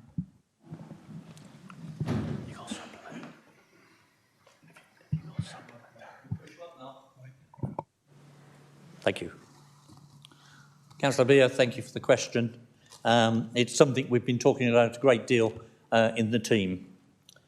We share your concerns and where there is a clear disbenefit to people travelling on the railways in our area. In particular, the proposals to reduce staffing hours at Gillingham, Sherborne, Wool and Dorchester South stations. We don't think it's appropriate for Sherborne and Wool to be without station staff on a Friday and Saturday, nor for Gillingham and Dorchester South to be unmanned on Sundays. The lack of a published EQIA to go with the rail industry's decision to close all ticket offices is concerning, and this would give us clarity as to what consideration has been given to those with protected characteristics. We will be providing a response on behalf of Dorset Council, expressing our concerns, and we will encourage others, including people that are watching this from outside, to take part in the response of the consultation. To reiterate the importance of the railway to our communities, details of how this can be found to do, can be found how to do this is on the South West Railway and the GWR's website. Thank you for raising the question, and hopefully members will realise just how serious this could be. So we ask all members to contact their people to get them to write in and raise the issue. Thank you.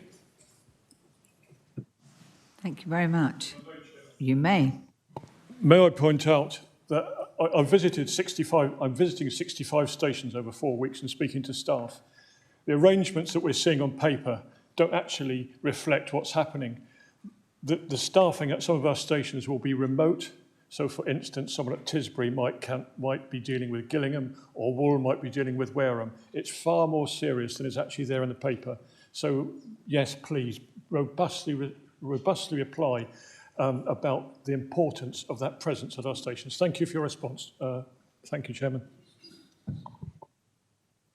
Councillor Bryan. Can I give you an invitation, Councillor Beer, to take part in looking at our response once we've written it, for you to be happy with what we're actually saying? I know how much your passion on this is, so I'd love to include you. That's the way we work in this council, cross-party.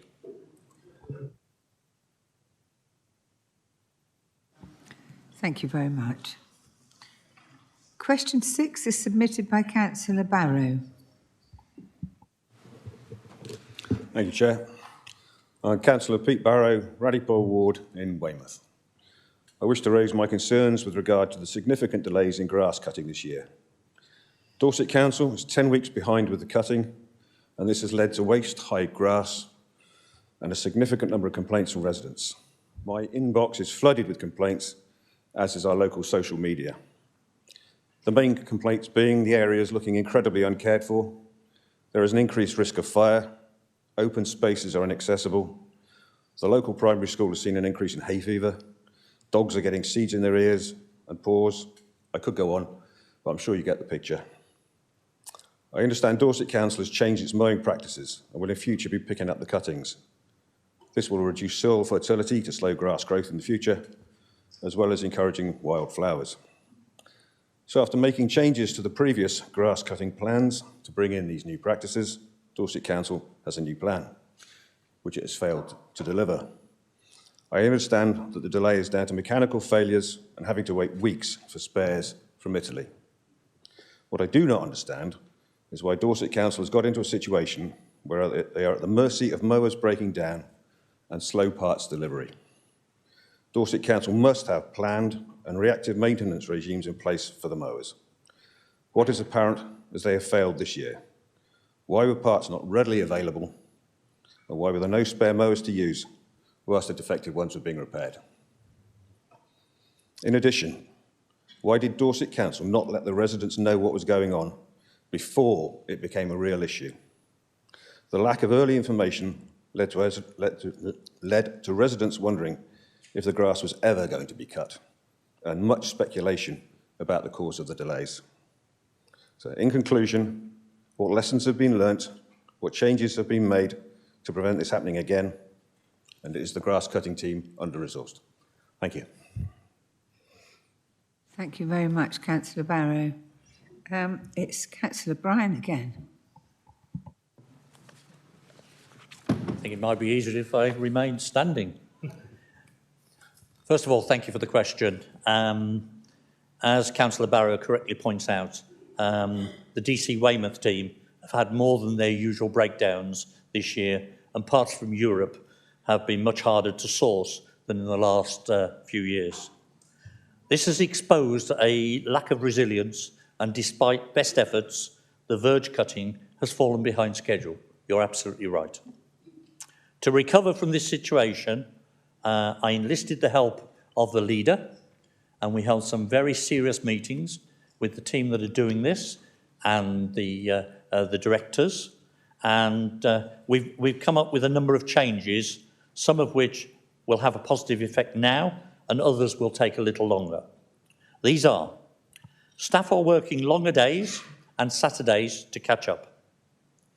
A cut and collect mower, which is the problem that we have at the moment, with spares for it, because they come from Italy. The cut and collect mower is being hired in from next week. In fact, I believe it's here. The previous one, previously, there was not one available. We scoured everywhere, and we would have gone anywhere in the country to have got one. It just was not available. DC is now purchasing new cut and collect mowers from a different manufacturer and have a much better support network with spare part availability in the UK to reduce any downtime, and they are to be delivered in late July. An additional cut and collect mower has been ordered for the Weymouth team to be delivered again in late July. These new and additional mowers with longer working hours, hired-in mowers, are adding extra resource so the team can catch up and reduce downtime. This is already helping the team catch up and will further improve when the new mowers arrive. For the longer term, the team are working on a business case to add additional resource to the Weymouth area. This will help build upon these improvements, adding more resilience and shorten the time frame to complete each scheduled cut. As we are collecting all the verge clippings, the verges are being left neat and tidy once cut. But thank you for the question. Chair, can I just come back, Quinn? Thank you. Yes. Thank you very much for the reply, and that sounds like a comprehensive plan which will stop it happening again. So thank you for that. Thank you. On to question 7, which is submitted by Councillor Kelvin Clayton. Thank you. Thank you, Chair. Councillor Kelvin Clayton, Bridport. Since the 1st of January this year, all public authorities have been under a statutory duty to conserve and enhance biodiversity. Authorities have until the 1st of January 2024 to formulate their compliance plans. When will this council receive a report outlining the actions we'll be taking to comply with this duty? Thank you, Councillor Clayton. You will have a response also from Councillor Bryan. Again, Councillor Clayton, thank you for the question. It's something I've been dealing with over the last few weeks. The Environmental Act, which passed into law in 2021, enhances the authority's existing biodiversity responsibility, first introduced in 2006 by the Natural Environment and Rural Communities Act, better known as NERC. It does this by requiring planning authorities to conserve and enhance biodiversity rather than just conserve as previously, and by requiring authorities to report on their actions to meet this duty. The government states that our authorities must complete their first consideration of what action to take for biodiversity by the 1st of January 2024, with a view to agreeing policies and objectives as soon as possible after that date. However, as usual, we are still awaiting clarification from government on the format and content for some requirements of this report. The report on biodiversity policies and actions will be published no later than the 1st of January 2026, as required under the Environmental Act. I will make sure that you are kept fully informed as we progress this. Thank you for the question. Thank you. I don't know if I'm allowed to ask a question. I'll send an email to you. Thank you, Molly. Sorry. Did you have a supplementary here? Sorry. Yes. No. No, Chair. No, I take it that Councillor Bryan's saying the delay is due to government. Thank you. Thank you very much. So, question 8 submitted by Councillor Les Fry. Thank you, Chair. If it's okay with you, I'd like to give Councillor Bryan a rest this time and let him sit down. My question, Dorchester and the surrounding area has suffered for years with a poor quality and inefficient recycling centre. Nearby residents frequently have to put up with heavy lorries travelling past their houses. For health and safety reasons, the system grinds to a halt, with entry gates closed and all users ejected and containers need moving or full ones taken away. Queues build up and can wait for at least 30 minutes or so while staff in the centre make any operational changes. A replacement site has been on the cards now for many years, with currently no apparent progress on the issue. So I'm going to cut short from there and say, can we please have some positive action for a new recycling centre in Dorchester that would actually encourage more recycling and support our community, please? Thank you. Thank you, Councillor Fry. Councillor Beddoe will respond. Thank you, Chair, and thank you, Les, for your question. We've spoken about this, and I have no doubt that we will continue to do so. As a resident of the surrounding areas, it's my local tip, HRC.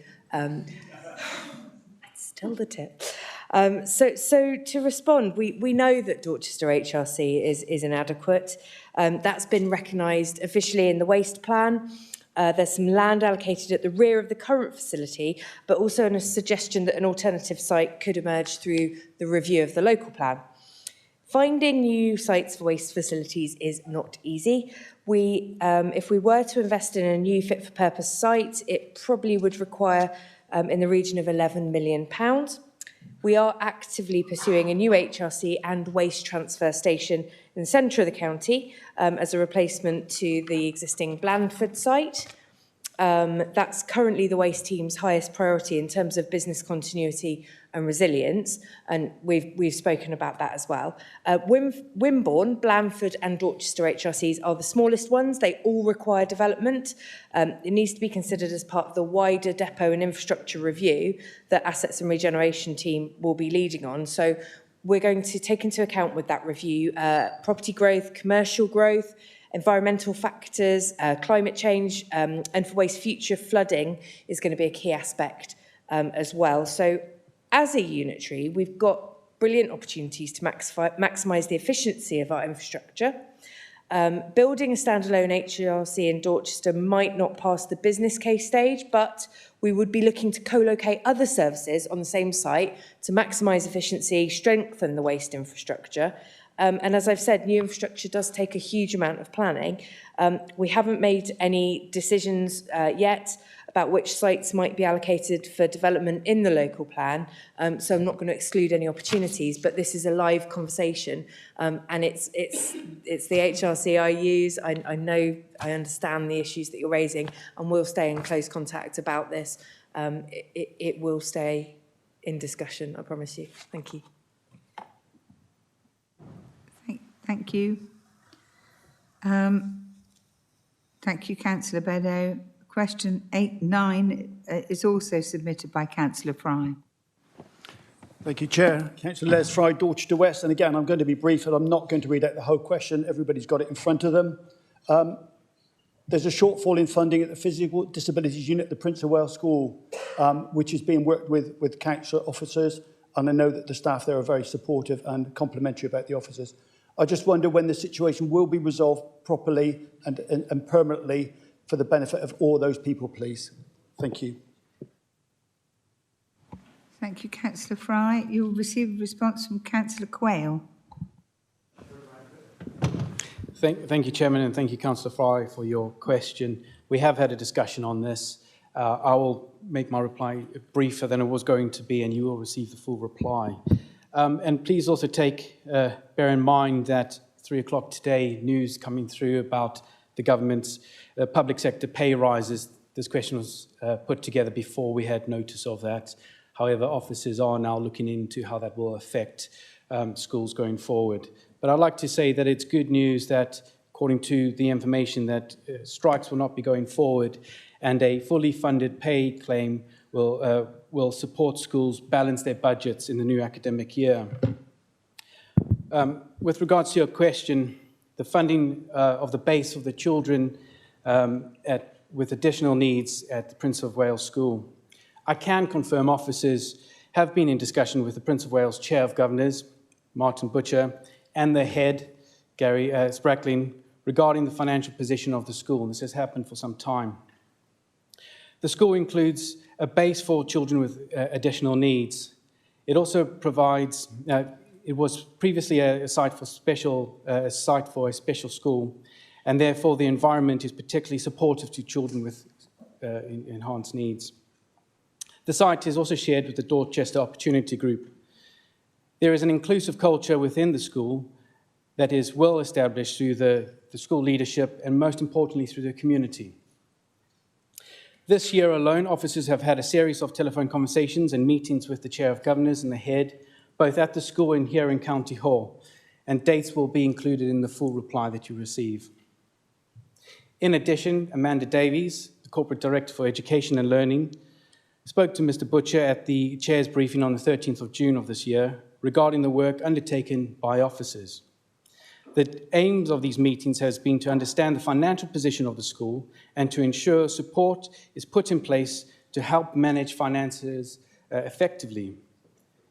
This is a standard offer that we give to all our maintained schools. Vic Verma, previously the Corporate Director for Education and Learning, had agreed to provide additional base funding of £17,000. He also provided a further £123,600 to support capital build. This year, Amanda Davis has approved an additional £9,000. She has also agreed an additional £11,000 to support the cost of running the hydrotherapy pool. On top of this, Vanessa Eddy, the team manager for school finance and support, has worked with the Prince of Wales to look at budgeting and spend. She has benchmarked against other schools in a similar position and assessed where the school could make savings. These areas she has found to be higher than other schools will be included in the full written response. Currently, we are yet to be able to agree to fund the pay rise that may be awarded to staff, and clearly today was a big day for that. We are not able to do this at this time for any of our schools, as we do not yet have the cost of that, and officers are looking into that now. However, we do appreciate that schools are reporting that pay awards are likely to cause budget pressures going forward. Again, the news from government today is helpful. There are other schools in Dorset that provide similar base support to Prince of Wales, to the same as Prince of Wales School, and we must fund these fairly and consistently. Our additional funding for the Prince of Wales to date have ensured comparisons to these schools. Our expectations remain that the school sustains provision for pupils, and we will continue to work with all our schools to meet the specific needs of Dorset's children. The government SEND and Alternative Provision Improvement Plan sets out the expectation, wherever possible, children will attend their local mainstream school alongside their peers, close to their homes. We know that Mr. Butcher and Mr. Spracklin, as you have mentioned, are very supportive of our strategy to ensure that children feel a sense of belonging in their local schools, and we will continue to work with them and other schools to plan for the emerging needs of our children. Thank you very much, Councillor Quayle. Right. Question number 10 was submitted by Councillor Crabb, but he has already received a response to his question from Councillor David Walsh. Are you happy with that response, Councillor Crabb, or would you like to ask a supplementary? No, I think I'm okay with that response for the moment. I think that everyone in Sherborne wants to see the Crelly development resolved. It's a real problem for the community there. We have roads that are not completed, paths not completed. I was wandering around yesterday and I see there are some old barns where it looks like the tiles are starting to fall off. So I'd appreciate some action on this. Thank you. Thank you, Councillor Crabb. So we move to question 11, also submitted by Councillor Crabb. Thank you. Thank you. Platinum Skies is a quite new development on the junction of Horsecastles Lane, Sherborne, and the A30 main road to Yeovil on the west side of Sherborne. Residents need to cross the busy Horsecastles Lane road that has 3 busy lanes leading up to the traffic lights. Many of the people who live there are well into their 70s and beyond, so therefore find this extremely intimidating and dangerous. The original plan showed a pedestrian crossing at the traffic light junction. However, for some reason, these were not installed, and I have no idea why not. This is so dangerous that it's highly likely that there will be an accident causing injury or worse. I watched an elderly resident cross these 3 lanes of traffic with a trolley. She was on her way to the bus stop that is on the opposite side of the road from Platinum Skies. She did make it, but I could see just how very dangerous this crossing is. I met with a residents' association who explained that residents are very concerned indeed about this issue. I assured them that I will present their concerns to Dorset Council and help to identify a solution. What are the possible solutions to ensure that the crossing of this busy and fast road is safe for residents? I look forward to hear what is proposed to alleviate the issue. Thank you. Thank you, Councillor Crabb, and you will receive a response from Councillor Walsh. Another response from Councillor Walsh. Thank you, Madam Chair, and thank you for your question, Councillor Crabb. The footway to the south of the development has been constructed as required by the 2016 approval for the development, with an uncontrolled crossing point provided on the main road at the optimum position. The requirement for a footpath to Bradford Road, along where the grass verge was located, was a requirement of the planning permission. It was accepted at the time and reported to the planning committee that there would be no need to provide a footway north to the A30 as required by the local plan policy SHER 3. This is because the primary directional flow of pedestrian movement from the extra care residents and the hotel residents was considered to be inwards to the town, and that it would be mostly vehicular traffic going north to the A30. Notwithstanding this, officers have passed these concerns to the highways team, who have advised that each year Dorset Council receive many more requests for small highway schemes than can be built. This means we need to prioritise to make the most effective use of limited engineering resources and public money. Our funding comes from central government and is conditional on us setting out strategic objectives consistent with the government's transport policy. In a local transport plan and spending our money on schemes which go furthest to achieving these objectives. We therefore evaluate all schemes requests against these objectives. Road safety is the highest priority for Dorset Council. When allocating funding to local transport funds schemes, it is our duty to ensure that our funding is used where it will make the most impact and save the most lives. In response to the concerns raised by Councillor Crabb, the road safety team will conduct a safety assessment at this location. So thank you for bringing that forward. Thank you. Thank you, Councillor Walsh.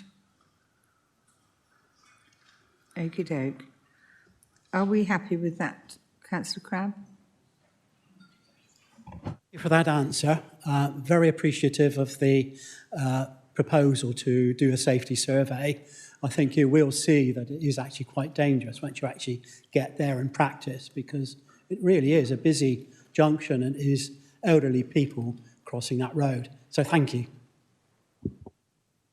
Thank you. Question 12 is submitted by Councillor Robin Legg.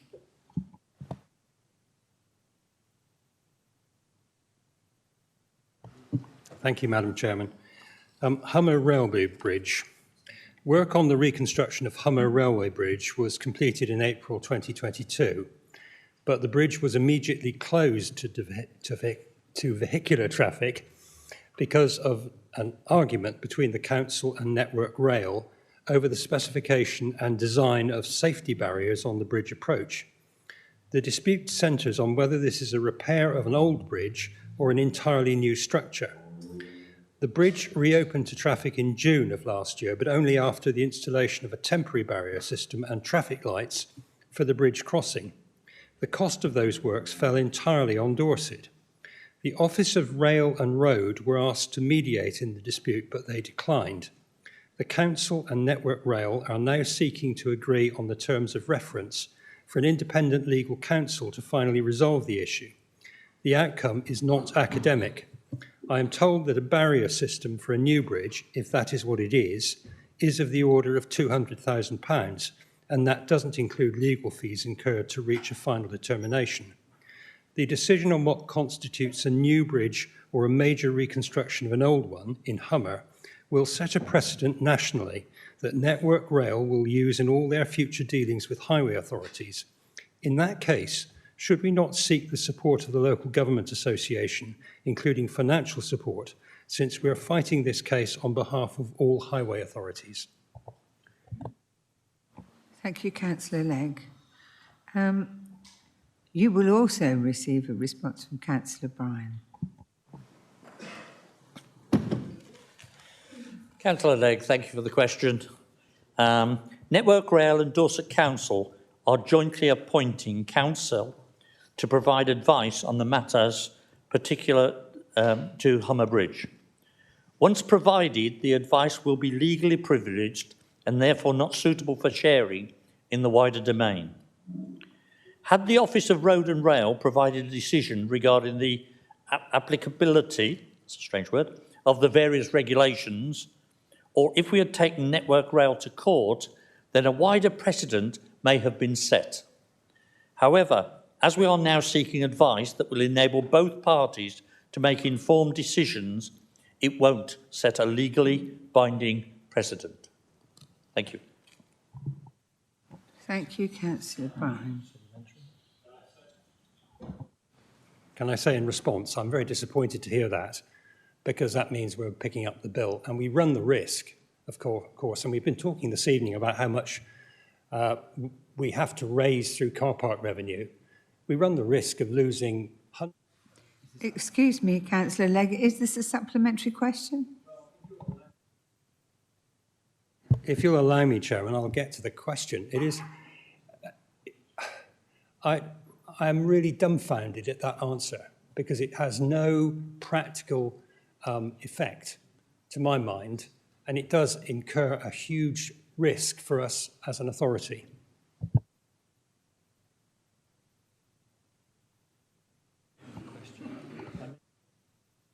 Sorry, Councillor, I think I missed the question there. Hoping that Councillor Bryan would actually say whether he agrees with it. But he obviously is quite happy to run the risk. Councillor Bryan, do you agree with Councillor Legg on his statement just now? Well, it was friendly up until now. I actually object to that comment, and but we'll deal with that at a later date. Let me tell you that we are working very hard to make sure that we don't pick up too much of a bill. To walk away from it and say we're not going to do anything would be totally irresponsible. We need to get a resolution on this. We will work on it, and I will come back to you in a written format once we get closer to the resolution. Hopefully that will keep you happy. Thank you, Councillor Bryan. So question 13 is Councillor Robin Legg again, and this is our last question of the evening. I ought to preface this by saying number 13, unlucky for some. 3 parish councils, Sherborne, the Yohead Group and Milburn Port in Somerset, submitted a joint application in March for a definitive map modification order to establish Pinford Lane as a bridleway. The route has predominantly in the parishes of Castleton and Goathill, which are part of the Sherborne Rural Ward. It's been a long-held ambition by the parishes to create a safe pedestrian and cycle route between Sherborne and Milburn Port, avoiding the busy and at Crackmore Rocks dangerous A30. Thanks to the tenacity and scholarship of Jim Hart, the recently retired Rights of Way Liaison Officer for Castleton Parish, a documentary case for this route has been made. It's taken him 2 years of research in the parliamentary archives, reading the records of 19th century parliamentary committees and examining the terms under Acts of Parliament to extinguish different categories of rights of way in earlier Turnpike Acts. It is a unique piece of research running to some 120 pages of submission for the DMMO.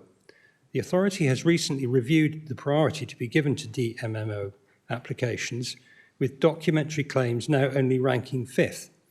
I'm told that it may be 4 or 5 years at the earliest before this application is even considered by committee. I understand and support the need to bring forward claims based on user evidence so that they are considered at an earlier date whilst claimants are still alive. However, I think it is important that Mr. Hart's unrivalled understanding of this unique and complex application should be treated in the same way as those based on user evidence and given priority 1 status. Do you agree? Thank you, Councillor Legg, and your response will be given by Councillor Walsh. Thank you very much for your final question, Councillor Legg. The definitive map modification order, DMMO application, was received in March 2023, and the definitive map team manager has spoken with the applicants to keep them informed of progress and potential timescales. Councillor Legg is correct in that cases based solely on the documentary evidence are ranked 5th in order of priority.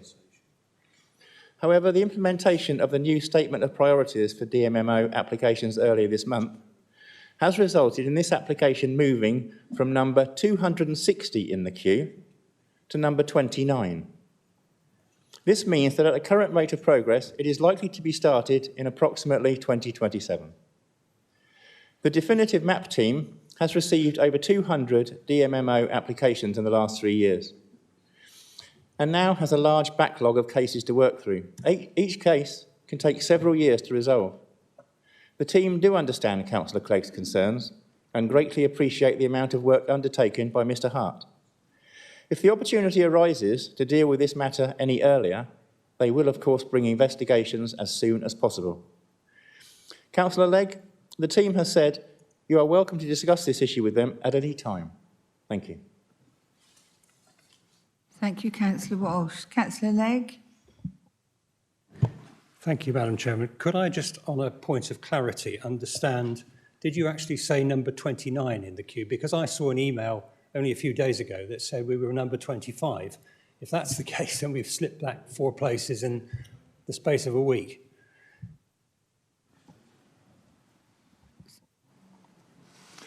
Councillor Legg, the figure I have received is 29. Thank you very much. That brings to the end agenda item 8.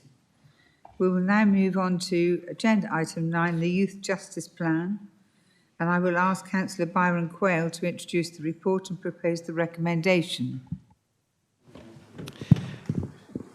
Thank you, Madam Chairman. Councillor Byron Quayle, Blandford Forum, portfolio holder for children, education, skills and early help. I'm delighted to present the annual Youth Justice Plan 2023 to 24 to Council. As members will know, the Youth Justice Plan is undertaken on a pan-Dorset basis, together with partners working for our young people who have entered in the criminal justice system. Under the Crime and Disorder Act of 1998, there's a statutory requirement to publish an annual Youth Justice Plan, which must provide information about local provision of youth justice services. The Youth Justice Board provides guidance about what must be included in that plan, and a summary of the Youth Justice Plan is provided in this report. Furthermore, Madam Chairman, the Dorset Combined Youth Justice Service was inspected by the HMI Prohibition's Joint Inspection Framework late last year. The inspection report published in January gave the service a good rating, which is fantastic news. And I personally would like to thank everyone involved in the Youth Justice Service for achieving this rating. Chairman, I am happy to confirm to Council that the Youth Justice Plan has already been approved by the Cabinet on the 20th of June to be brought forward to the full Council. Therefore, Madam Chairman, I have the pleasure to recommend approval to this Council. Thank you very much, Councillor Quayle. I understand that Councillor Mark Roberts wants to second this proposal. Councillor Mark Roberts, Chesilbank Ward and lead member for Children's Services.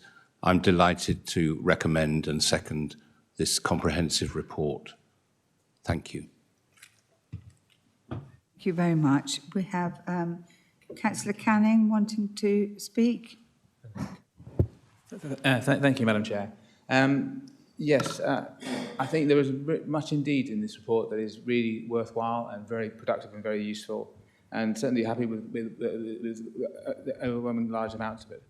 However, I do have a slight question which relates to the chart that exists on page 62 of the report, which deals with the number of new children, new first-time entrants of children.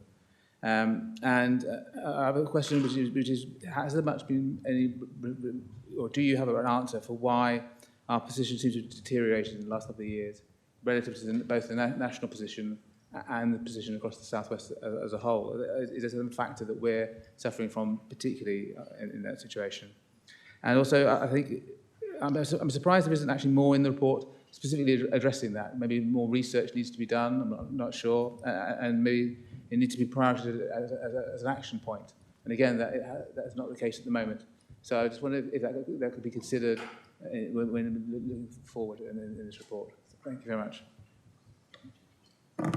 Thank you, Councillor Canning. Over to you, Councillor Quayle. Thank you, Councillor Canning, for that. With regards to the position and the information within the report, yes, over the last few years, the prohibition status of Dorset remains low, and that's good news, but there has been an uptake in the recent years. With regards to the information you wanted about why, this is a cross pan-Dorset report, and this plan comes through yearly, and the recommendations are put forward there. We're always happy to take this forward to look at greater reasons into that, and I'm more than happy to come back to you at a later date on that. Thank you. Councillor Biggs? Councillor Kim. Okay. Thank you. There's a lot of good work in the report, a lot to be commended.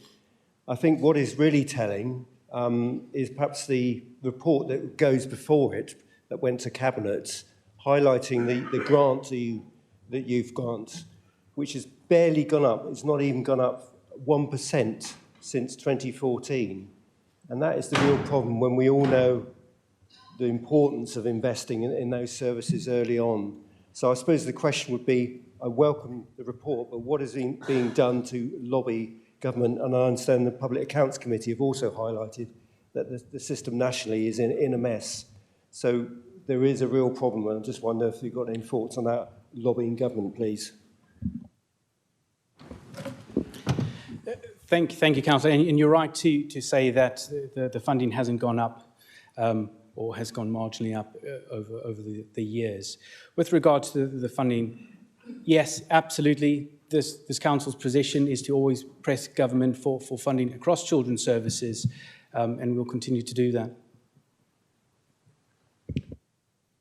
Thank you. Councillor Fry. Thank you, Chair. Les Fry, Dorchester West. This is a good and very detailed report, thank you, which I welcome and very much support. Of particular note for me is on pages 59 and 60 of the report is the work with defence solicitors to reduce the inappropriate use of no-comment interviews, which prevent children receiving diversion options or out-of-court disposals. If they say no comment, you have to go to court with them. You can't take them and do anything else with them. They have to go to court. And the cynic in me would say that's revenue generation by the solicitors, but hey. The approach to reparation activity to switch the focus to repairing harm and making the activities more meaningful for the child and responsible to their victims' wishes. I'm a big fan of restorative justice meetings. Victim-led, handled correctly, they're very powerful and make an impact on all parties concerned. Further work to reduce the numbers of local children entering the justice system is also very much welcome. So thank you to all those concerned in bringing this good report forward. Thank you, Councillor Fry. That wasn't a question, that was a thank you, wasn't it? Okay, Councillor Kimber. Thank you, Chair, fellow councillors. Councillor Paul Kimber, Portland. As a former volunteer with the Youth Justice, I know just how hard behind the scenes they work. And I think tonight, when the recommendation goes through, I think we should actually send them our thanks. My question was going to be around the funding, and but that question's already been asked. So it's really tonight, it's just a thank you question. Thank you, Councillor Kimber. Councillor Rennie. Thank you. Just a point, in the March scrutiny meeting, People and Health scrutiny meeting, there was a report about children not in education. And the correlation with this report and the report we had there is very obvious in some areas, the numbers of children who are not in education, children being excluded, children just not attending school. And Teresa Levy spoke to us after our last meeting about our forward plan, and one of the pieces of work that we're going to pick up is to do with children not in education. And I think it would be really useful for us to work with the youth offending team as well to weave that together. But without funding, we don't have the resources to be able to support the work that is needed widely. Children's Services have just done a presentation about the whole family. And unless we look at the whole family, we're not going to be able to resolve these problems. Sorry, it wasn't really a question. Thank you, Councillor Rennie, for your valued opinion. This agenda item has been... Sorry, Councillor Quayle. Thank you, Chairman. I just wanted to respond to some of the statements that were made. Absolutely take the point that has been made, but I'd just like to point out, particularly to some of the earlier points, the service is rated good, and if you actually look at the report, the vast majority of points are good. There's one that's outstanding as well, and that is a reflection on the good work, as Councillor Kimber has alluded to, but also coming back away from this report, but into children's services. Yes, the best place for our young people is in schools, and the children's services work very hard to ensure that our young people feel they belong in our schools and stay in our schools. And we'll continue to do that at every aspect and at every level in children's services. The team, the officers work to ensure that we keep our youth in education, out of youth offending places like this, and we will continue to do that, absolutely. Thank you, Councillor Quayle. So this recommendation has been proposed and seconded that the Youth Justice Plan 2022-2023 be approved. I'm now going to put it to the vote. Thank you. Yeah. Councillors, the vote is now open.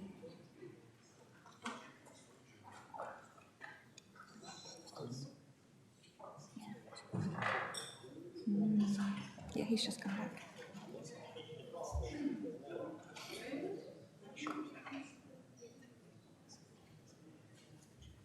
So one has gone from 31. Councillor Harrison, would you cast your vote, please?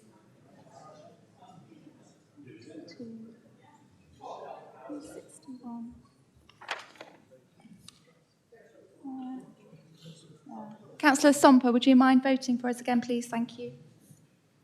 That's it then, isn't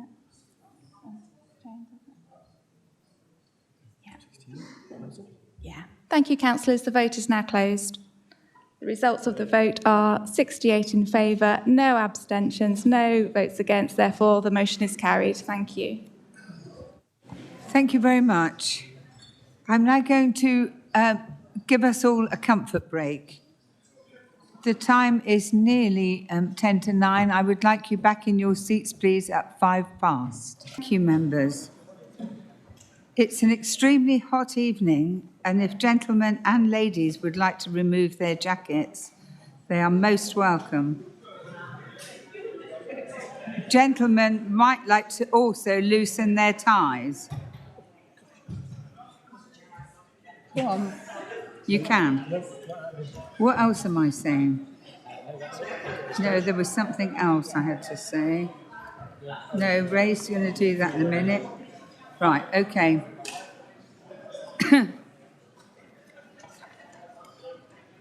Please be quiet. Thank you. Agenda item 10. I'm going to ask Councillor Flower to introduce the report and propose the recommendation. Thank you very much, Chairman. I've known Janet Dover for a long, long time, and I know how diligent she is as a local member. And last time we were asked to give a dispensation, I had no hesitation in doing so. And likewise tonight, Janet's recovery from her illness is taking a little longer than she'd have hoped for. But I know she, in herself, she's hoping she'll be back in this chamber sooner rather than later. But rather than running the risk of her running out of time, I'm quite happy to move the recommendation set out in the report, Chairman. Thank you. Thank you, Councillor Flower. I understand Councillor Andy Canning would like to second the recommendation. Yes, I would, Madam Chair. I think she's a very valuable contributor to the life and the community in Coal Hill, and she just needs a bit more time to get herself back on her feet again. Thank you. Thank you very much. Does anybody have anything they have a burning desire to say, or shall we go straight to a vote? Thank you.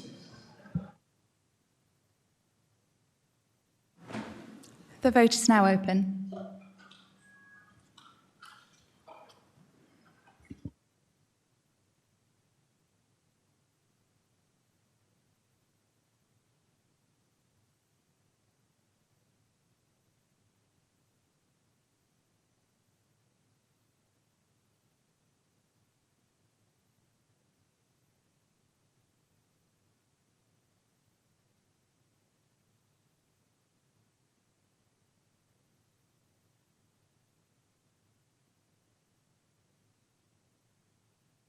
We're just waiting for a few more votes to come in. If there's anybody not pressed their button, please.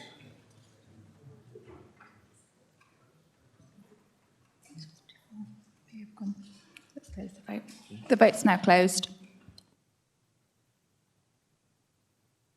Results of the vote are 63 in favour, 2 against, no abstentions. The motion is therefore carried. Thank you. Thank you, Susan. Before we go forward,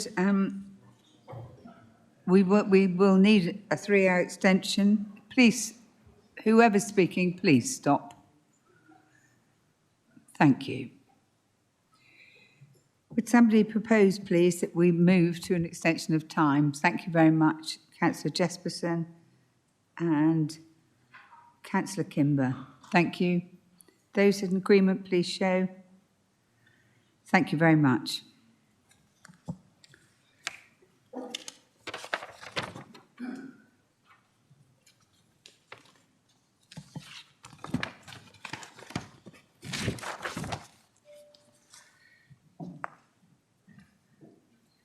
This is agenda item 11. In our opening statement, the Vice Chairman reminded us all of the need to approach our deliberations this evening in a spirit of tolerance and respect. Our next agenda item is a motion about the agreement reached between the Home Office and Portland Port over the Bibby Stockholm Asylum barge. This is a sensitive topic with some strong views on all sides. May I remind you all of the need for a respectful debate tonight. Please make your points in a measured way, avoiding any use of inflammatory language. At the beginning of our meeting, I welcomed representatives from the Youth Council who've joined us in the Council chamber tonight. Their presence makes it all the more important that as elected representatives, we show leadership, listening respectfully to the views of others, even if or when we don't agree with them. The Chief Executive will now make a statement before Councillor Ferrari proposes his motion. Chairman, thank you for the opportunity to set out some background information for members before you debate the motion. In late March of this year, Dorset Council was made aware of discussions between Portland Port and the Home Office to site an accommodation barge for asylum seekers in Portland Port. We immediately voiced objections to this on the basis that Portland is not a suitable location for this vessel. Dorset Council was not consulted by the Home Office and had no say in the decision. Dorset Council does not own the port.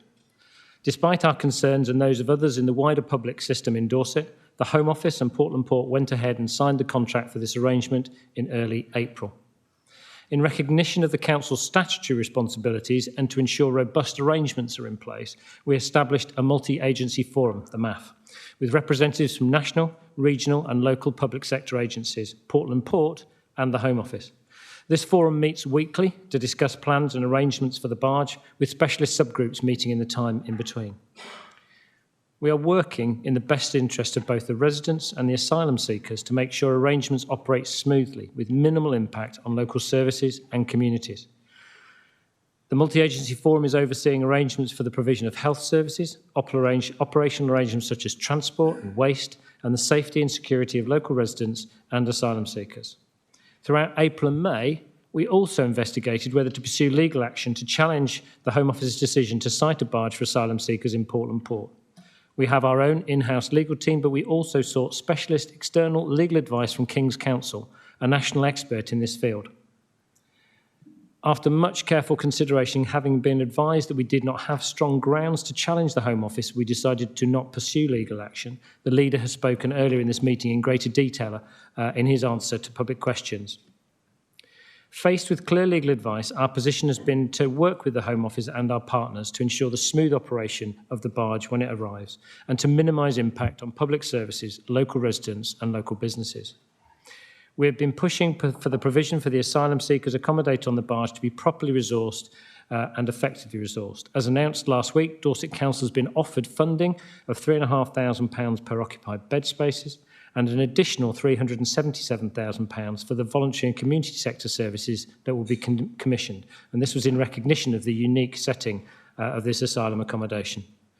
NHS Dorset and Dorset Police have also been securing funding for their work related to the barge. If I may finish, Chairman, by giving some key facts. The Home Office working with Corporate Travel Management, CTM, who will be responsible for the day-to-day management of the barge. The Home Office and Portland Port have a commercial arrangement, and as Dorset Council, we do not know the details of that. The barge is expected to be in Portland Port for 18 months, the duration of the contract. There will be about 50 people in the first group of asylum seekers to arrive on the barge. Over time, this will increase up to the maximum capacity for the barge, which, as we understand, is 500. Those housed on the barge will be adult males aged between 18 to 65 and from various countries. All will have been in the UK for some time. The asylum seekers will have been through a suitability screening process that includes physical and mental health checks and security screenings such as identity checks against UK immigration and police databases, including international databases. Asylum seekers will receive cultural awareness advice aimed at ensuring they understand the social norms in the UK. The process of familiarisation has already begun because, as I said, the asylum seekers who will stay on the barge have already been accommodated in the UK for some time. There will be a core staff on the Bibby Stockholm barge from CTM, the Corporate Travel Management, who will be responsible for managing the services on the barge. CTM also manages 2 Scottish vessels and have experience of managing this type of accommodation facility. A specialist and experienced security provider will also be working on site 24/7. The asylum seekers accommodated on the vessel will not be detained and will be free to come and go whilst needing to adhere to the health and safety requirements of the operational port itself. As a result of this, the Home Office will provide a bus service to take asylum seekers from the location of the barge in the port to destinations agreed with local agencies outside of the port boundaries. The aim is for most of these destinations to be linked to activities for the asylum seekers arranged for the local community and voluntary sector. Chairman, thank you again for the opportunity to provide this background information to members. Thank you, Matt. I would now like to ask Councillor Ferrari to introduce and propose the notice of motion. Thank you, Chair. The motion's short, so I'll read it. This council condemns the commercial arrangement between the Home Office and Portland Port for the mooring of the Bibby Stockholm barge to accommodate up to 500 asylum seekers at this location. The mooring of the barge in Portland Port is entirely inappropriate location and should be removed at the earliest opportunity. Dorset Council, while not the decision makers, will work with agencies to mitigate the impact this will have on Dorset. This country has a laudable reputation for providing shelter for non-UK citizens, particularly those in need. I should know, my dad's not a UK citizen and his son's a proud British citizen.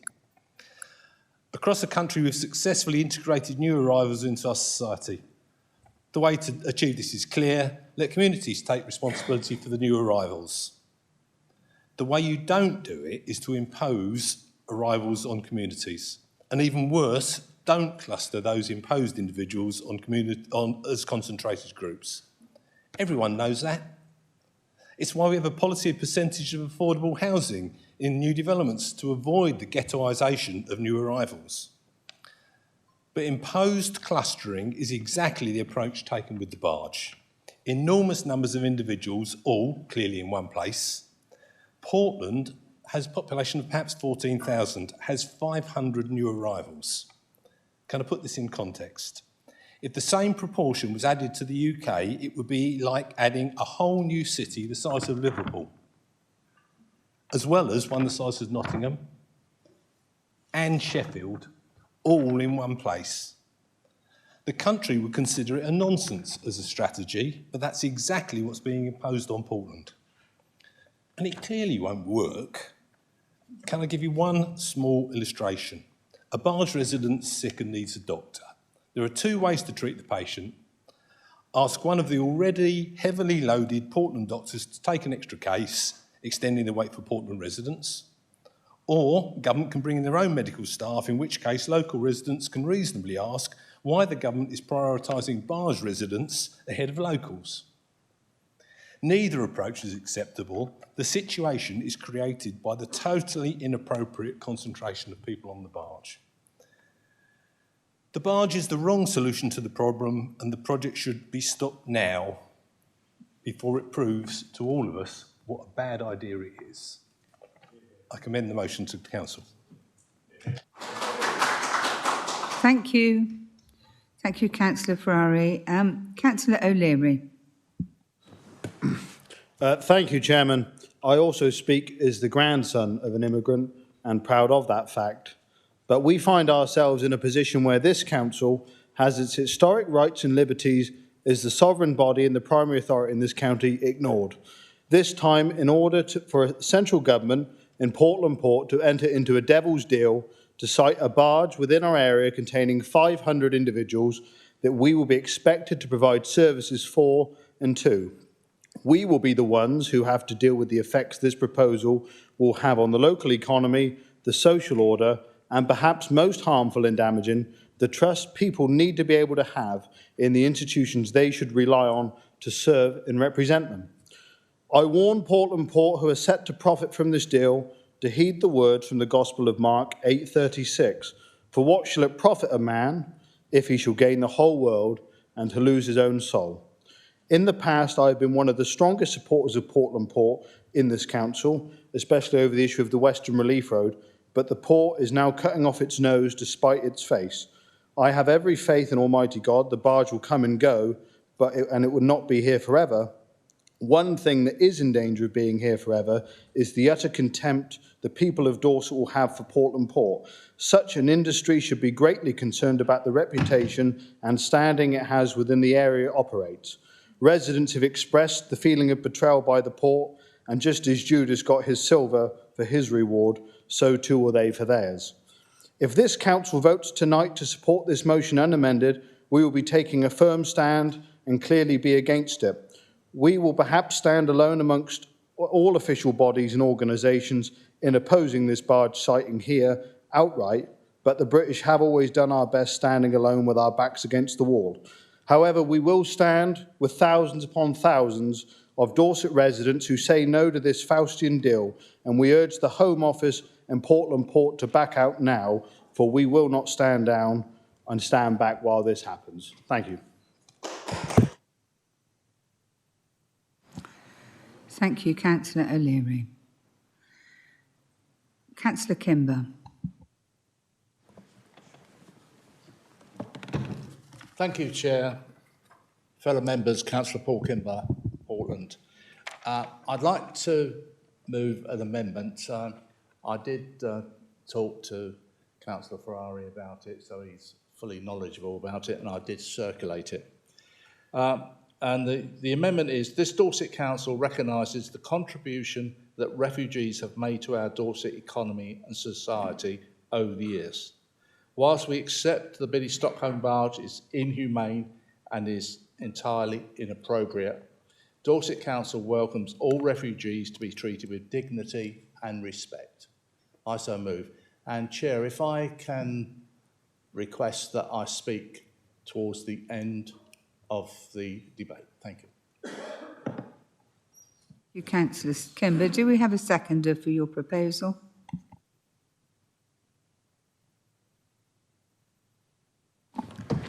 Thank you, Chair. Brian Heatley from Robin and Wyke in Weymouth. Did you accept Councillor Kimber's request to speak at the end? Okay, thank you. I immediately agreed to second Councillor Kimber's amendment when he put it to me, because though I thought it was wrong, I thought it was wrong that we pass a motion about the barge, and I accept the motion about the barge, and amended or not, I will vote for it. I thought it was wrong we passed the amendment about the barge, which has only a passing mention to the poor people who will be on it. I think it is just deeply insensitive. Sorry, I need to bend over and it's a bit unnatural. Could I also, before I say one or two other things, pay tribute to Councillor Beddoes' very brave leadership on this matter. She's taken some appalling abuse, and we really must condemn that. Whether or not this amendment is passed, can I make it clear, given what Councillor O'Leary said, that we are still clearly against the barge. This is not we didn't agree to it, and it will raise many difficult issues for us in our communities. And of course, it's not a good location. And of course, we must ensure that the government gives us the resources to do the job. But we mustn't lose sight of the underlying and very human situation. We'll be receiving into Dorset large numbers of people seeking sanctuary in this country from horrible and dangerous situations abroad, and who faced experiences that very few of us have ever had to deal with. They're entitled, as fellow human beings, to our help and welcome, and in due course, I'm confident they'll repay us. Please can we put some heart into this motion by voting for the amendment? Thank you. Thank you, Councillor Heatley. Do we have anybody wishing to speak to the amendment?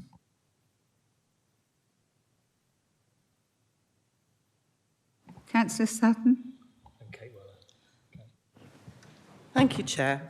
I support the original motion, but I don't think it's especially helpful, to be honest, however much we dislike the deal between our government and Portland Port. And for whatever reason, I don't really see how condemning it is going to alter the situation. However, since it's before us, I will make 3 points, and I will welcome the amendment. First, like my colleague Councillor Heatley, I wanted to pay credit to Dorset Council staff and Cabinet Member Laura Beddow for their diligence and professionalism since this was foisted upon us, including in securing additional resources. The online abuse Laura and others have been subjected to from some quarters has been appalling and is entirely unacceptable. Second, whilst I absolutely share many residents' concerns about how many of our local services are already stretched to breaking point, that's because our government has neglected the NHS and slashed funding to local councils over the past 13 years, as we've repeatedly acknowledged in this chamber. It's not because people seek asylum in the UK. Third, the asylum seekers who will be arriving here soon want what we all want. They want the right to life and to liberty, freedom from slavery and torture, freedom of opinion and expression, the right to work and to an education. Since the deal's done, it is surely now our duty as citizens of a country where we are fortunate enough to enjoy these rights, to uphold and respect the rights of those less fortunate than ourselves. Immigration Minister Robert Gendrick's recent behaviour serves as a shocking wake-up call about how callous some in our society have become. For this reason, I very, very much welcome the amendment. Passing it would show that here at Dorset Council, we do still have a heart. Thank you. Thank you, Councillor Sutton. Councillor Weller? Thank you very much, Madam Chairman. I was just thinking, isn't it interesting? Everybody else bends over and I bend it down. I'm supportive of the notice of motion, and I'm very pleased that it's here, and I'm very pleased that we're having an opportunity to speak about it. I'm concerned that it isn't really as strong as I would like it to be, and I'm going to give you a few words, and I hope that some of you at least will accept them. The final sentence says, should be removed at the earliest opportunity, and we've been told that it might be here for 18 months, and I fear that 18 months will be the earliest opportunity, and that's, as far as I'm concerned, 18 months too long. So I would like that removed. I'm terribly sorry, Councillor Weller. You can't just amend an amendment in this way. No, we are speaking to the amendment now. Sorry, Councillor Weller.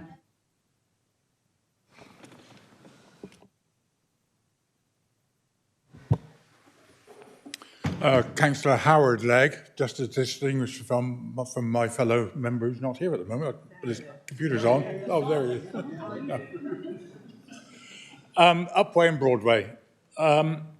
Whilst I find the motion is functional and does what it's meant to do, it delivers that, I do find the amendment is a little bit more considerate of the people that are involved in this, most closely involved, those that are suffering and putting in the application. And I support this amendment on the basis that it humanises it. And I think that's important that we do that. Thank you. Thank you. Councillor O'Leary. Thank you, Chairman. I will not be supporting the amendment because I feel it waters down the intention from the original motion. I think we need to be clear and concise in what we are saying, and I think the motion as a substantive does exactly that, and therefore I will be voting against the amendment. Thank you very much. Councillor Biggs.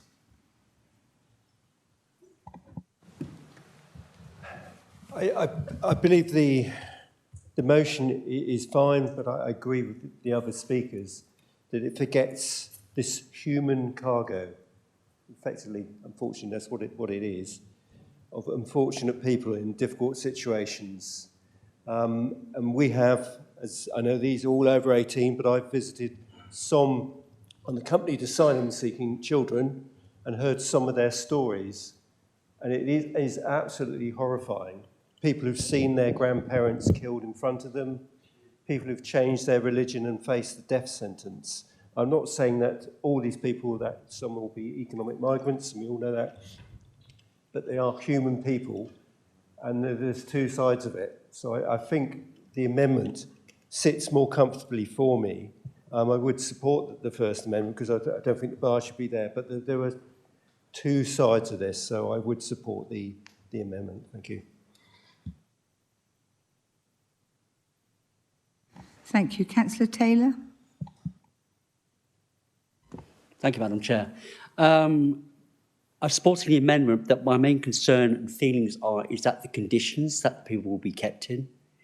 Remember, it is a port, and the fact is the sea conditions are pretty rough, and as winter comes in from the south, it does beat it quite badly. So I'll be concerned about the conditions of keeping the residents there. That's what I feel really strongly about. Is the fact I don't think it will be humane, because it's been done before with that prison ship, and we had a lot of problems then. Thank you. Thank you, Councillor Taylor. Councillor Cocking. Thank you, Chair. Councillor Susan Cocking, Portland Ward. Obviously, this is very close to home, extremely close to home. And I, again, would like to thank Councillor Laura Beddoe, because I know that she's suffered a lot of abuse. I have as well, and that's not what I'm here to say. At the end of the day, the Portland, it's in the wrong place. Portland cannot sustain things like this, the barge. But at the end of the day, I was thinking about Paul's amendment, and I've thought about a lot of it all over the time. And at the end of the day, these people are human beings. And if it was you and I, we would do everything we could to make our family safe, and we would travel wherever we were to make our family safe. Whether you agree with an asylum seeker or traffickers or whatever these people will be, at the end of the day, these people are seeking asylum.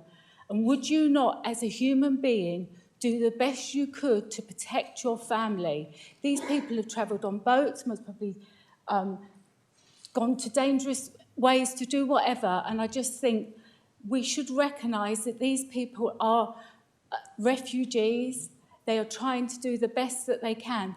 The Portland is the wrong place, and I think a barge is perhaps not the best facility to put them on. But again, what do we do to help these people? And I think at the end of the day, as human beings, for another human being, we should do the best that we possibly can. That's all I want to say. Thank you, Councillor Cocking. Councillor Cook.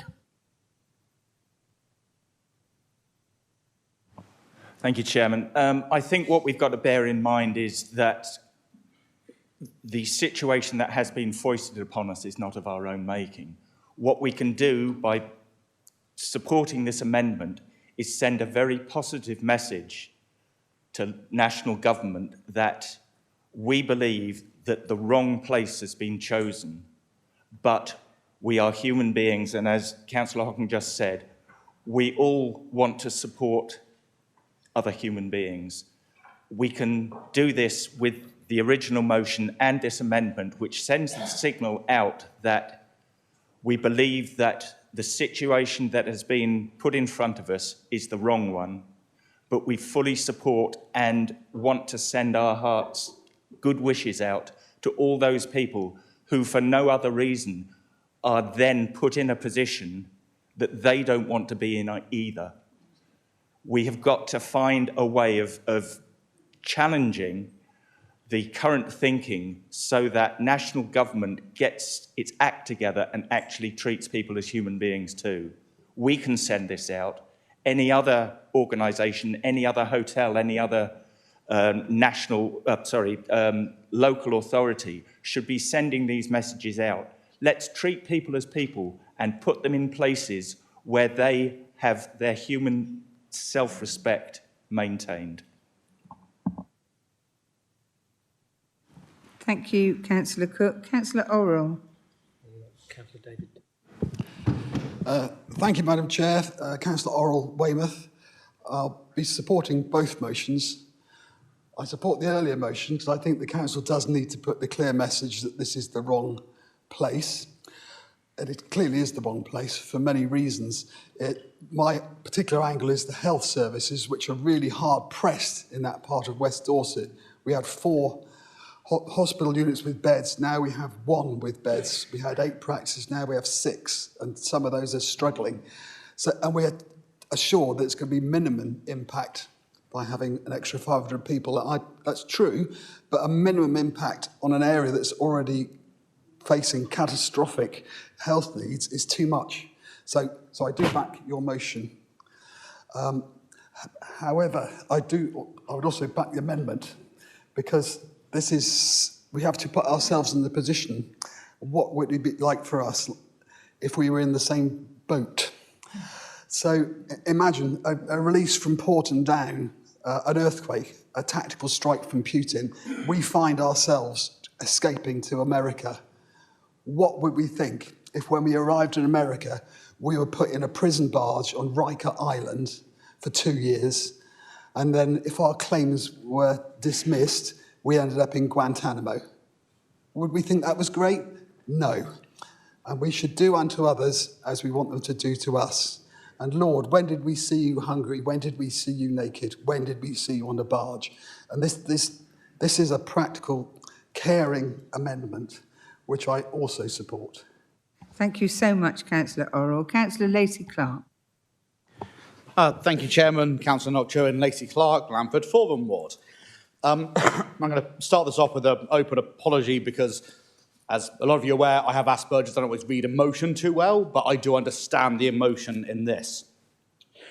The original motion that was put forward is a very clear, no, this is inappropriate, we do not want it. Yeah?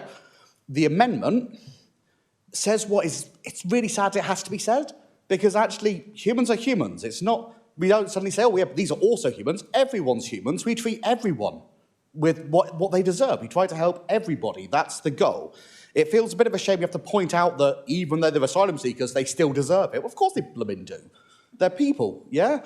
And I think what it does do is that it adds a chink in the original argument of this is just the wrong place, because it does then open up for misinterpretation of, but we would like people to come here, which we do, but we don't want to open up that argument if we want to use this notice of emotion to try to persuade them to not have it there and to move it. I think it does weaken it. I also think it's unnecessary because humans are human. We all look after each other. It doesn't matter where you come from, who you are. I don't think it really needs to be said.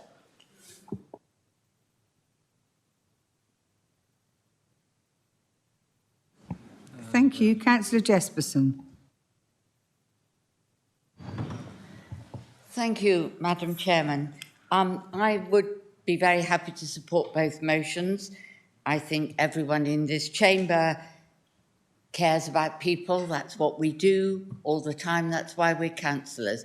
And I think those words that Councillor Kimber has put forward just put, as people have said, a little bit of humanity into the motion, which I know that the original motion was intended to convey. I don't think that those extra words weaken the motion in any way. It makes it very clear. So I would be very happy to support the amendment. Thank you. Thank you, Councillor Jesperson. Councillor Took.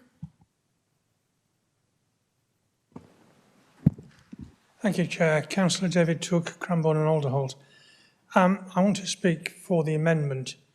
And I think it's just a very small point. these people are not criminals. They're not illegal migrants. They're refugees. They're asylum seekers.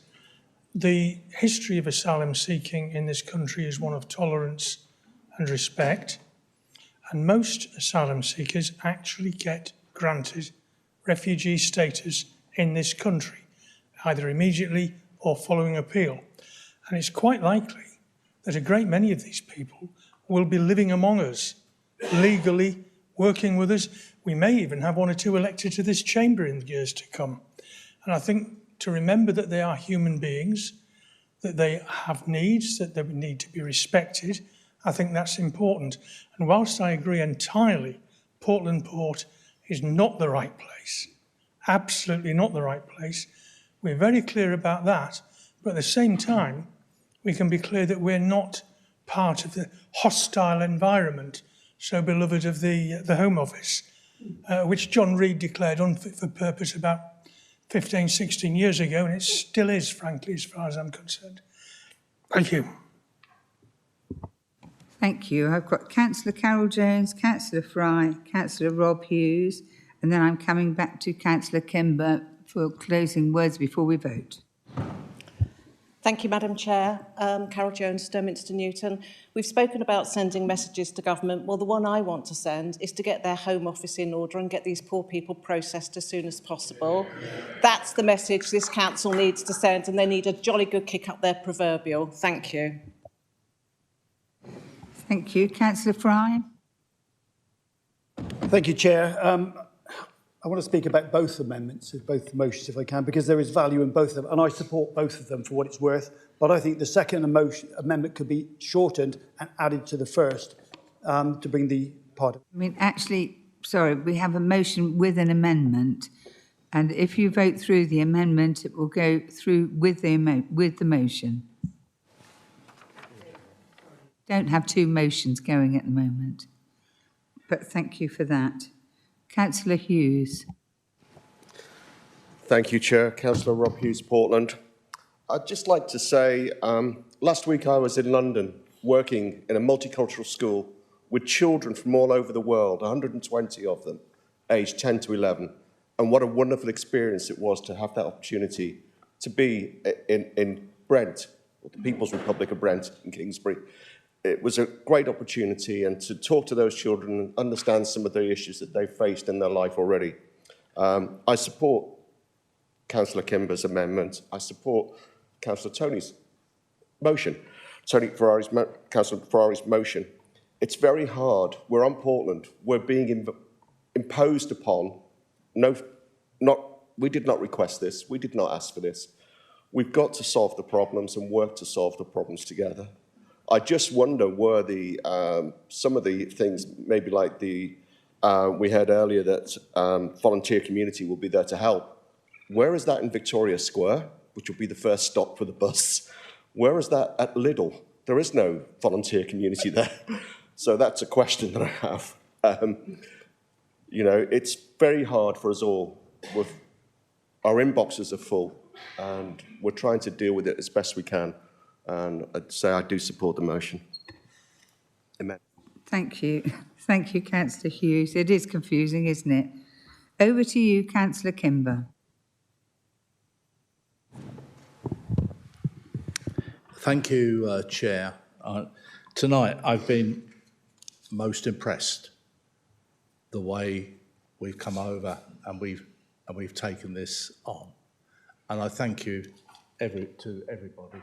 And I can say genuinely tonight it's been cross-party that I'm not asking you not to support the notice of motion, in fact support it, but to just support the amendment, just to give it that humanity that we expect.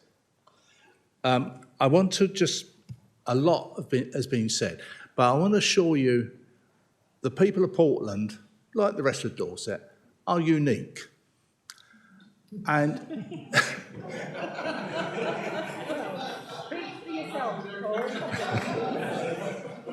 all right. Okay, I'll put my foot in it. But I was at a meeting the other day regarding refugees in our local YMCA. And I was most impressed about how many people want to go out there and actually help and assist the various refugees. Like Councillor Louis O'Leary, my grandfather came from Ireland. First thing he done was join the army and get shot in the First World War. But this is the willingness. And I know when I was in hospital fighting for my life, the person that was looking after me was a former asylum seeker in the ICU. And I thought to myself, wow, if this person hadn't have been here, what would I have done? So I ask you to support the amendment tonight, and thank you. And also, just for Councillor Ferrari and the main motion, happy to support. Thank you. Thank you, Councillor Kember. We will now go to the vote.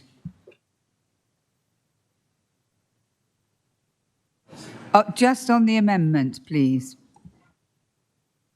Yeah, councillors, the vote on the amendment is now open.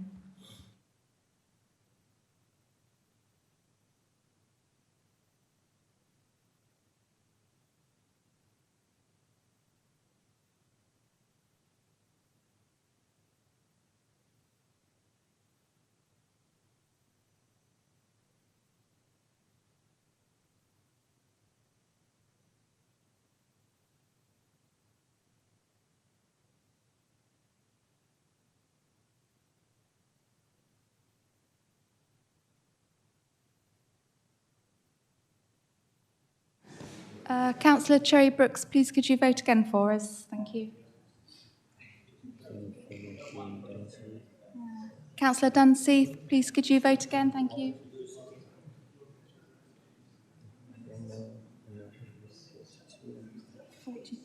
Is not here. Is not here.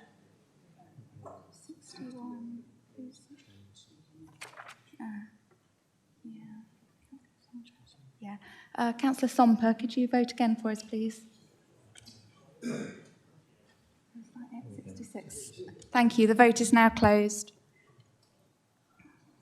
The results of the vote for the amendment are 47 in favour, 15 against, 4 abstentions. The amendment is therefore carried.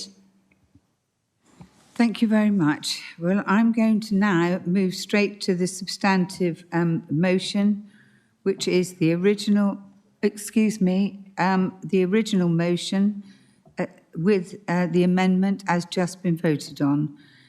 Lots of people have had their say. I've got a whole raft of people. So I'm going to go straight to the vote. Thank you. Sorry, Councillor O'Leary. Chairman, I cannot support this amended motion, I do not believe, with the way it is worded. I think it's been stripped. There are things that need to be said, I'm afraid, that have not been able... Councillor O'Leary, you have the choice. You abstain or you vote against it then. Sorry.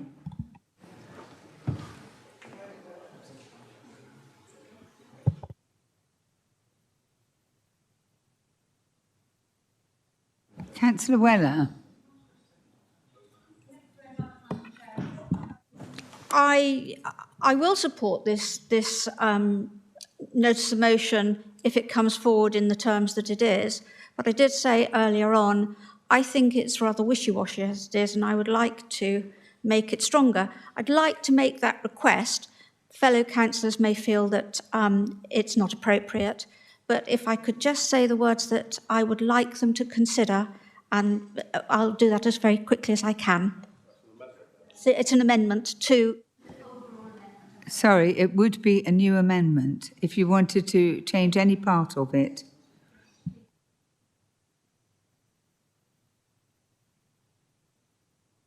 Mike's gone off again, thank you. I'll do it very quickly. Right the way down, inappropriate location, and then DC's opposition should be voiced at every opportunity, and sorry, I can't read, and all legal means taken for it to be rejected. Following on from that, DC urges the Home Office to increase resources to speed up the asylum application process. Thank you. That was all. Do you have a seconder for this amendment? Councillor Weller? Sorry.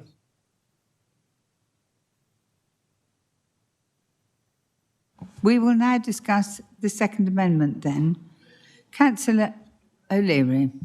Yes, thank you, Madam Chairman. There's been a lot of talk about the liberty of the people that we will be going on the barge, of whom we do not know who they are. But I think there does not seem to be enough discussion around the liberties of the people of Portland and Weymouth that will have to live with this. That's what concerns me. We do not know who is going to be put on the barge. If we look at the statistics, that what we have, I'm afraid it is not going to be women and children, as we've been discussing largely with asylum seekers. Councillor O'Leary, we're talking now to the second amendment that Councillor Weller has proposed. Which has now been amended, and which I'm opposing the amendment to the substantive,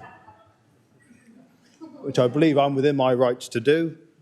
It was mentioned around asylum refugees. A refugee is somebody who's been granted asylum and plans to return to their country of origin when the conditions are safer. These are the people. A lot of people seem to fail to understand the facts behind this. Therefore, I don't think I can support the substantive. I think we should have stuck with the original and stood with the people of Portland far more firmly. Thank you. Councillor Lacey-Clark, speaking to the amendment. Speaking to the amendment to the amended substantive, yes, Chairman. Sorry, Councillor Weller, I didn't get the exact wording, but you said along the lines of all legal avenues. Have you thought through the cost implications of that? Because there is almost an infinite amount of legal avenues you could go down towards it on a very minute level. And passing a resolution that says that, if taken literally for what you're saying, would have a massive effect on the council's budget.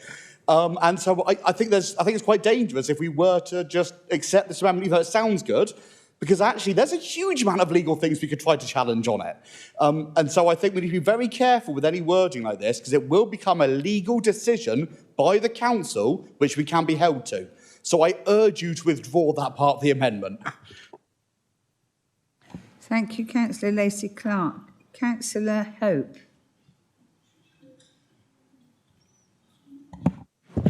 Thank you very much, Madam Chairman. I actually wanted to propose a different amendment, so I won't speak at this point.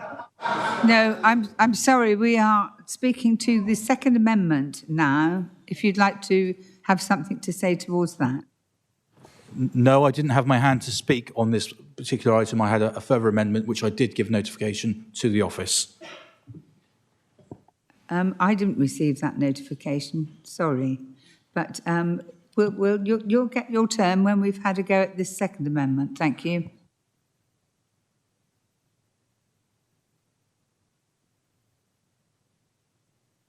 Councillor Rennie.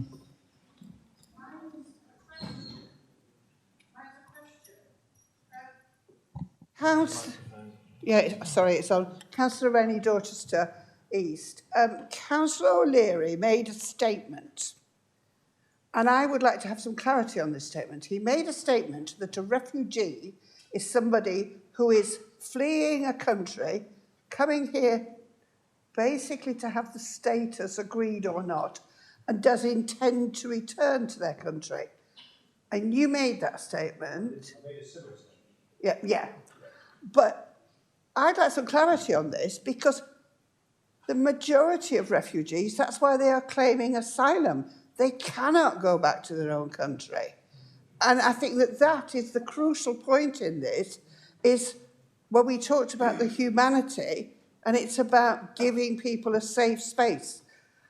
Yes, some people may have fled, I've nearly said fled, and they may at one stage be able to come back. But this is why we took Afghanistan refugees, why we've taken people from Syria, because they've been unable to return.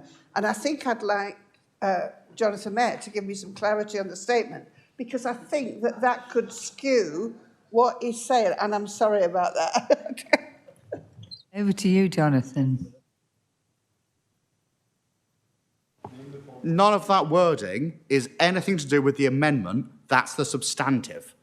So can we continue with the amendment first and then have that discussion when it becomes a substantive that's going forward?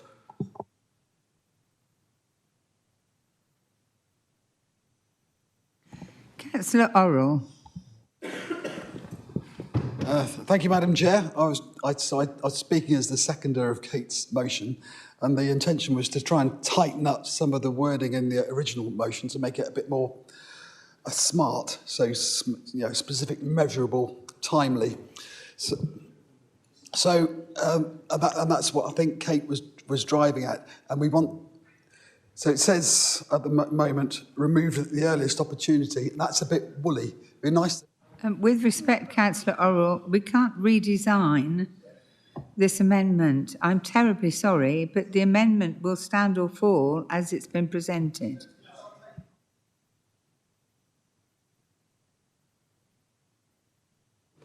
Explaining as a seconder why I support it. No, because I think it does need Kate's, Councillor Weller's new wording to make it more effective. And I take the points of the first three public questions that we need to actually be seen to taking all the legal challenges that we can. Thank you. Thank you, Councillor Orrell. I didn't mean to be sharp with you there. Councillor John Andrews.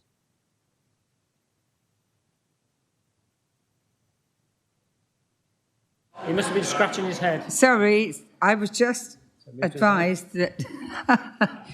Right. Well, Councillor... Oh, you've already spoken, Councillor Lacey Clark. We're going to move to the vote, if that's okay. Right, we're going to move to the vote on this second amendment, please.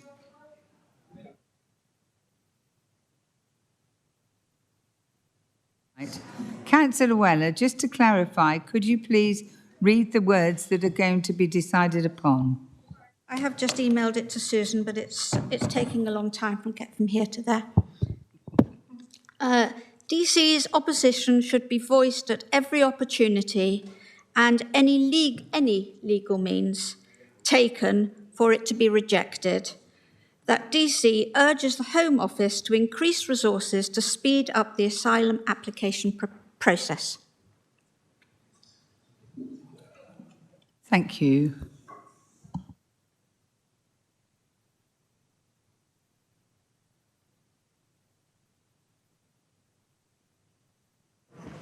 The vote is now open.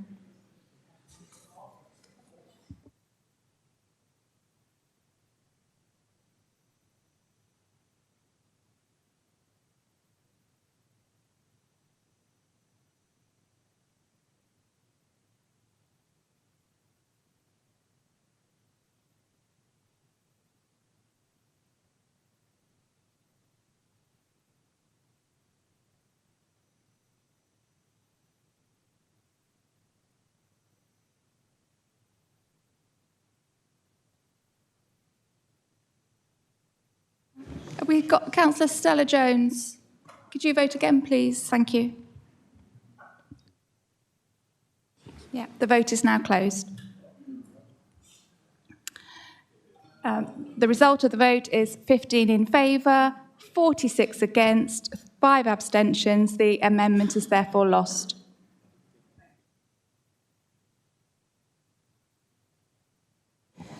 Councillor Hope, did you have something you wanted to propose?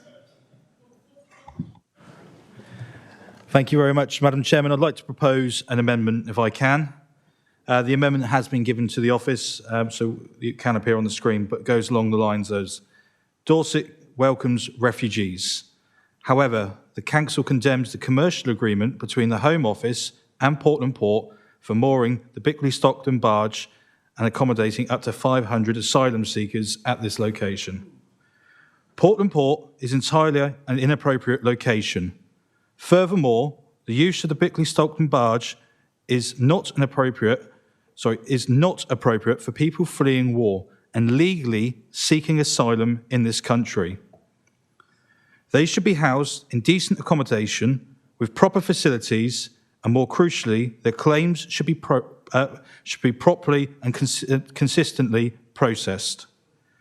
The Bidley Stockholm is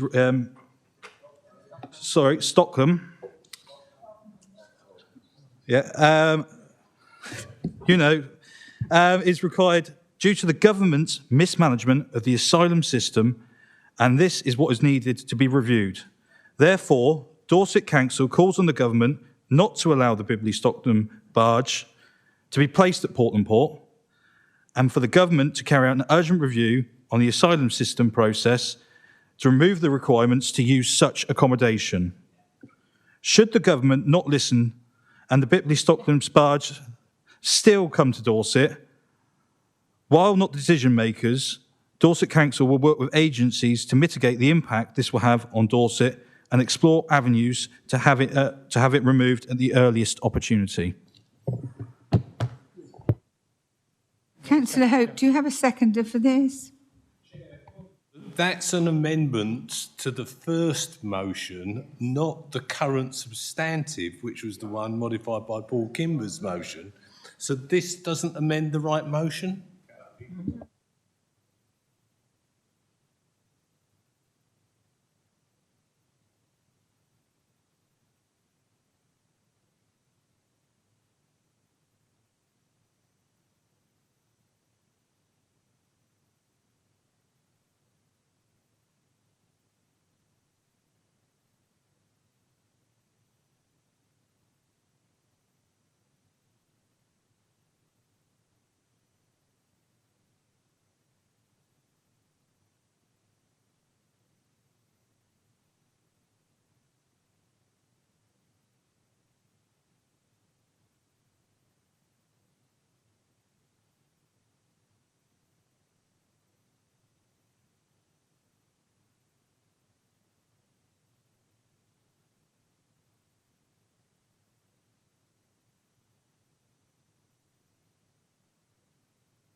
I'm going to ask Jonathan to explain what needs to happen next. Thank you.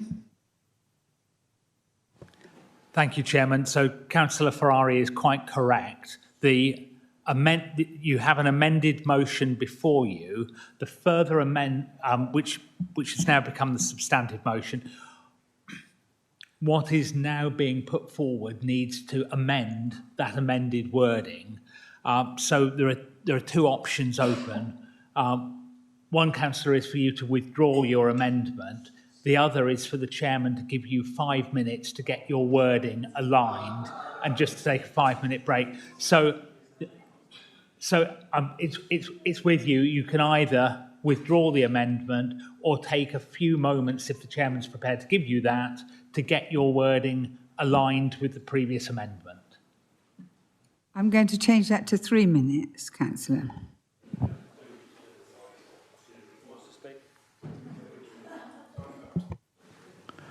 Thank you very much, Madam Chairman. I can already sense the mood in the room that this motion or this amendment won't pass because it points the finger at the government. And as the Conservatives are the majority party in this chamber, they won't accept it, so I'm happy to withdraw. Thank you, Councillor Hope, in which case we will move forward. Excuse me, we will move forward with the substantive motion, which is the original motion with the addition of the amendment that you accepted. Councillor Kimber's amendment. Thank you very much. The vote will be coming through in a second.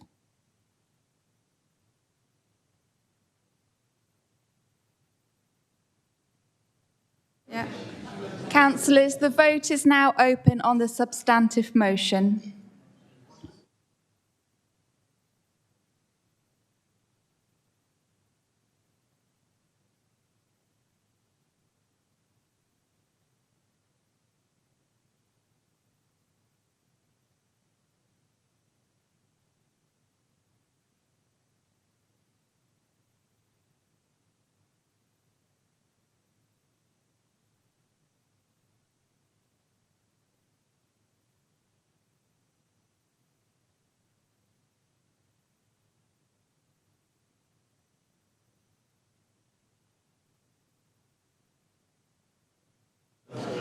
Councillor Kirby, could you cast your vote, please?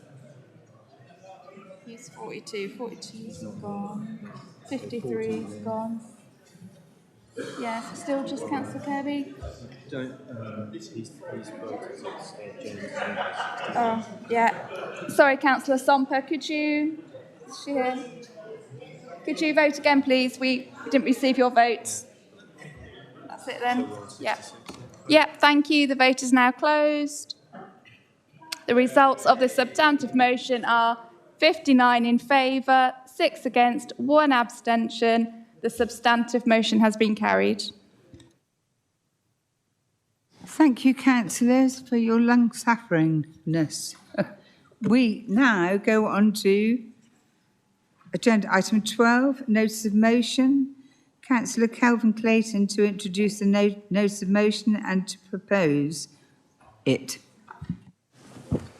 Thank you, Chair. I feel like apologising to the Chamber for keeping you here even longer, but I will try to make this as quick as possible. Since submitting the original notice of motion and following consultations with Jonathan Mayer and Mike Garrity, I would like to propose an amended motion. This was all discussed in advance and it's all very simple, I can assure you. The preamble is the same, the 3 bullet points have changed. Very briefly, they are, this council therefore resolves to 1, engage positively with central government in implementing Schedule 3 of the Flood and Water Act 2010 and any subsequent changes in national planning guidance. Thank you. And ensure sustainable drainage systems are designed, constructed and adopted to national standards for the lifetime of the developments, securing the separation of foul water from surface water. 2, through both its new local development plan and any associated guidance, promote the use of permeable surface treatments where this is achievable. And 3, engage with Wessex Water and South West Water to focus their investment plans on reducing sewerage discharges by the substantial amount needed.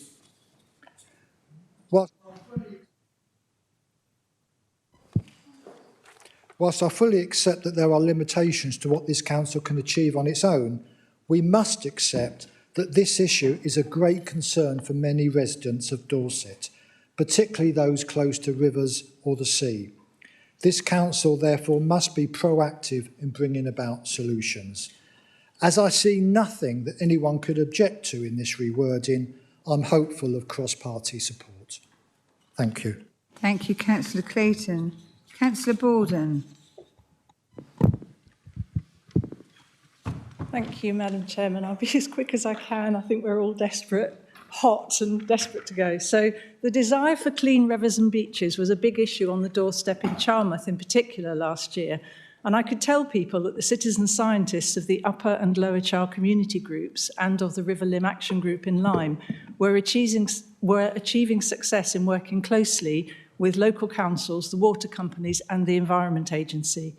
The close collaboration has blossomed this year with the wonderful Dragon Festival in Charmouth, bringing together the community, including the primary school, the Heritage Coast Centre and artistic and musical talents, to understand and appreciate the importance of caring about and restoring the health of our rivers. In Lyme Regis, the River Limb Action Team is working proactively with South West Water, the Environment Agency, with the Town Council and Dorset Council Highways to identify specific problems arising from our data monitoring for the authorities to investigate. I'm really proud of the professional and productive work and the success achieved so far in fixing problems. Indeed, thanks to our positive local partnership working, South West Water has agreed to apply to Ofwat to bring forward a £20 million investment programme to start as soon as possible and not wait for 2025 as planned. Just yesterday, I heard from our harbour master that the engineers would investigate the re-engineering that we, the river groups and South West Water have asked Dorset Highways to investigate for those drains apparently buried during the coastal protection works in the early 2000s. Our seafront businesses, badly affected by blocked drains backing up and flooding near them, will, I'm sure, be as grateful as I am that Dorset Council has responded so positively. I therefore hope that this spirit of collaboration continues in the Chamber this evening and that members get behind this motion to respond positively to the government consultation on Schedule 3, etc., and to work positively with the Wessex Water, South West Water and the community groups to ensure Dorset Council can fulfil our residents' businesses and visitors' desire to restore our rivers and beaches to full ecological health. Thank you. Thank you very much. Councillor Flower. Thank you very much, Chairman. Well, I welcome the motion as amended, because I think if it hadn't been amended, that would be an amendment that would have come from this side of the chamber. So I'm more than happy with how it's now worded. I think it's sensible and I think we should support it. And can we move to the vote, please? I have Councillor Weller and Councillor Roberts wishing to speak. Unless they fancy withdrawing, we'll have to listen to that. Thank you. I'll be really quick, Madam Chairman, thank you. I just want to make a request to Councillor Walsh to ask whether it would be possible in discussion with our planning department if those improvements to sewage separation, rather than waiting for the legislation, there is any way that we as a council can make those things happen with new developments so that we're ahead of the game when it comes to the legislation coming in. Thank you, that was all. Thank you very much. Councillor Roberts.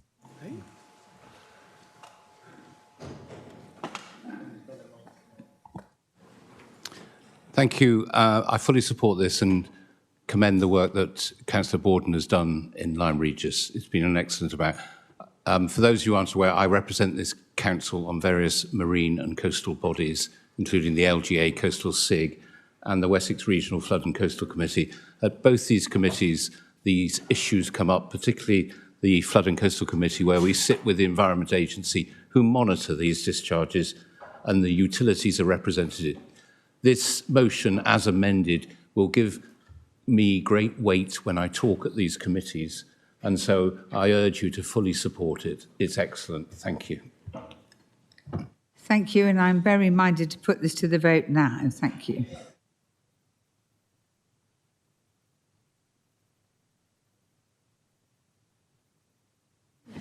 The vote is now open.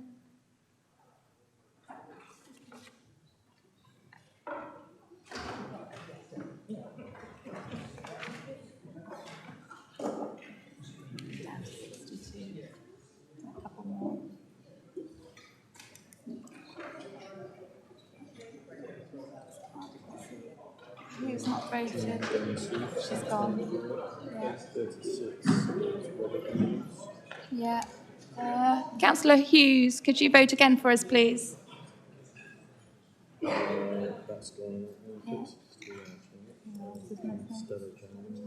Councillor Jones, would you mind voting again for us, please? Thank you. Right, let's close the vote. The vote is now closed. The results of the vote are 60 in favour, nobody against, and 1 abstention. Thank you. Thank you very much. Agenda item 13. Chamber, it's not finished. Excuse me, the meeting's not quite finished yet. I know you're in a rush to get out the door. I'm sure it's still opening time, just about. Agenda item 13, there are no urgent items. And agenda item 14, there is no exempt business. Before you go, I would just like to say congratulations to Councillor Byron Quayle on the birth of his daughter.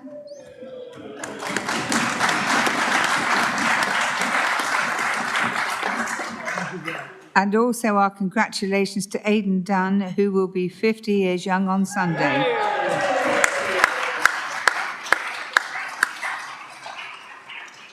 For those that are interested, Ray has got a traffic soundbite. Yeah, good evening. Just to warn people, the A35 has been closed from Stinsford roundabout all the way out to Puddletown turnoff. So you've got a problem there. And the A31 is showing signs of being closed for various reasons. I suggest you go on the travel news and have a look what's affecting your routes. But thank you for keeping me this late. Can I now apply for bed and breakfast, Aidan? Thank you. Safe journey home.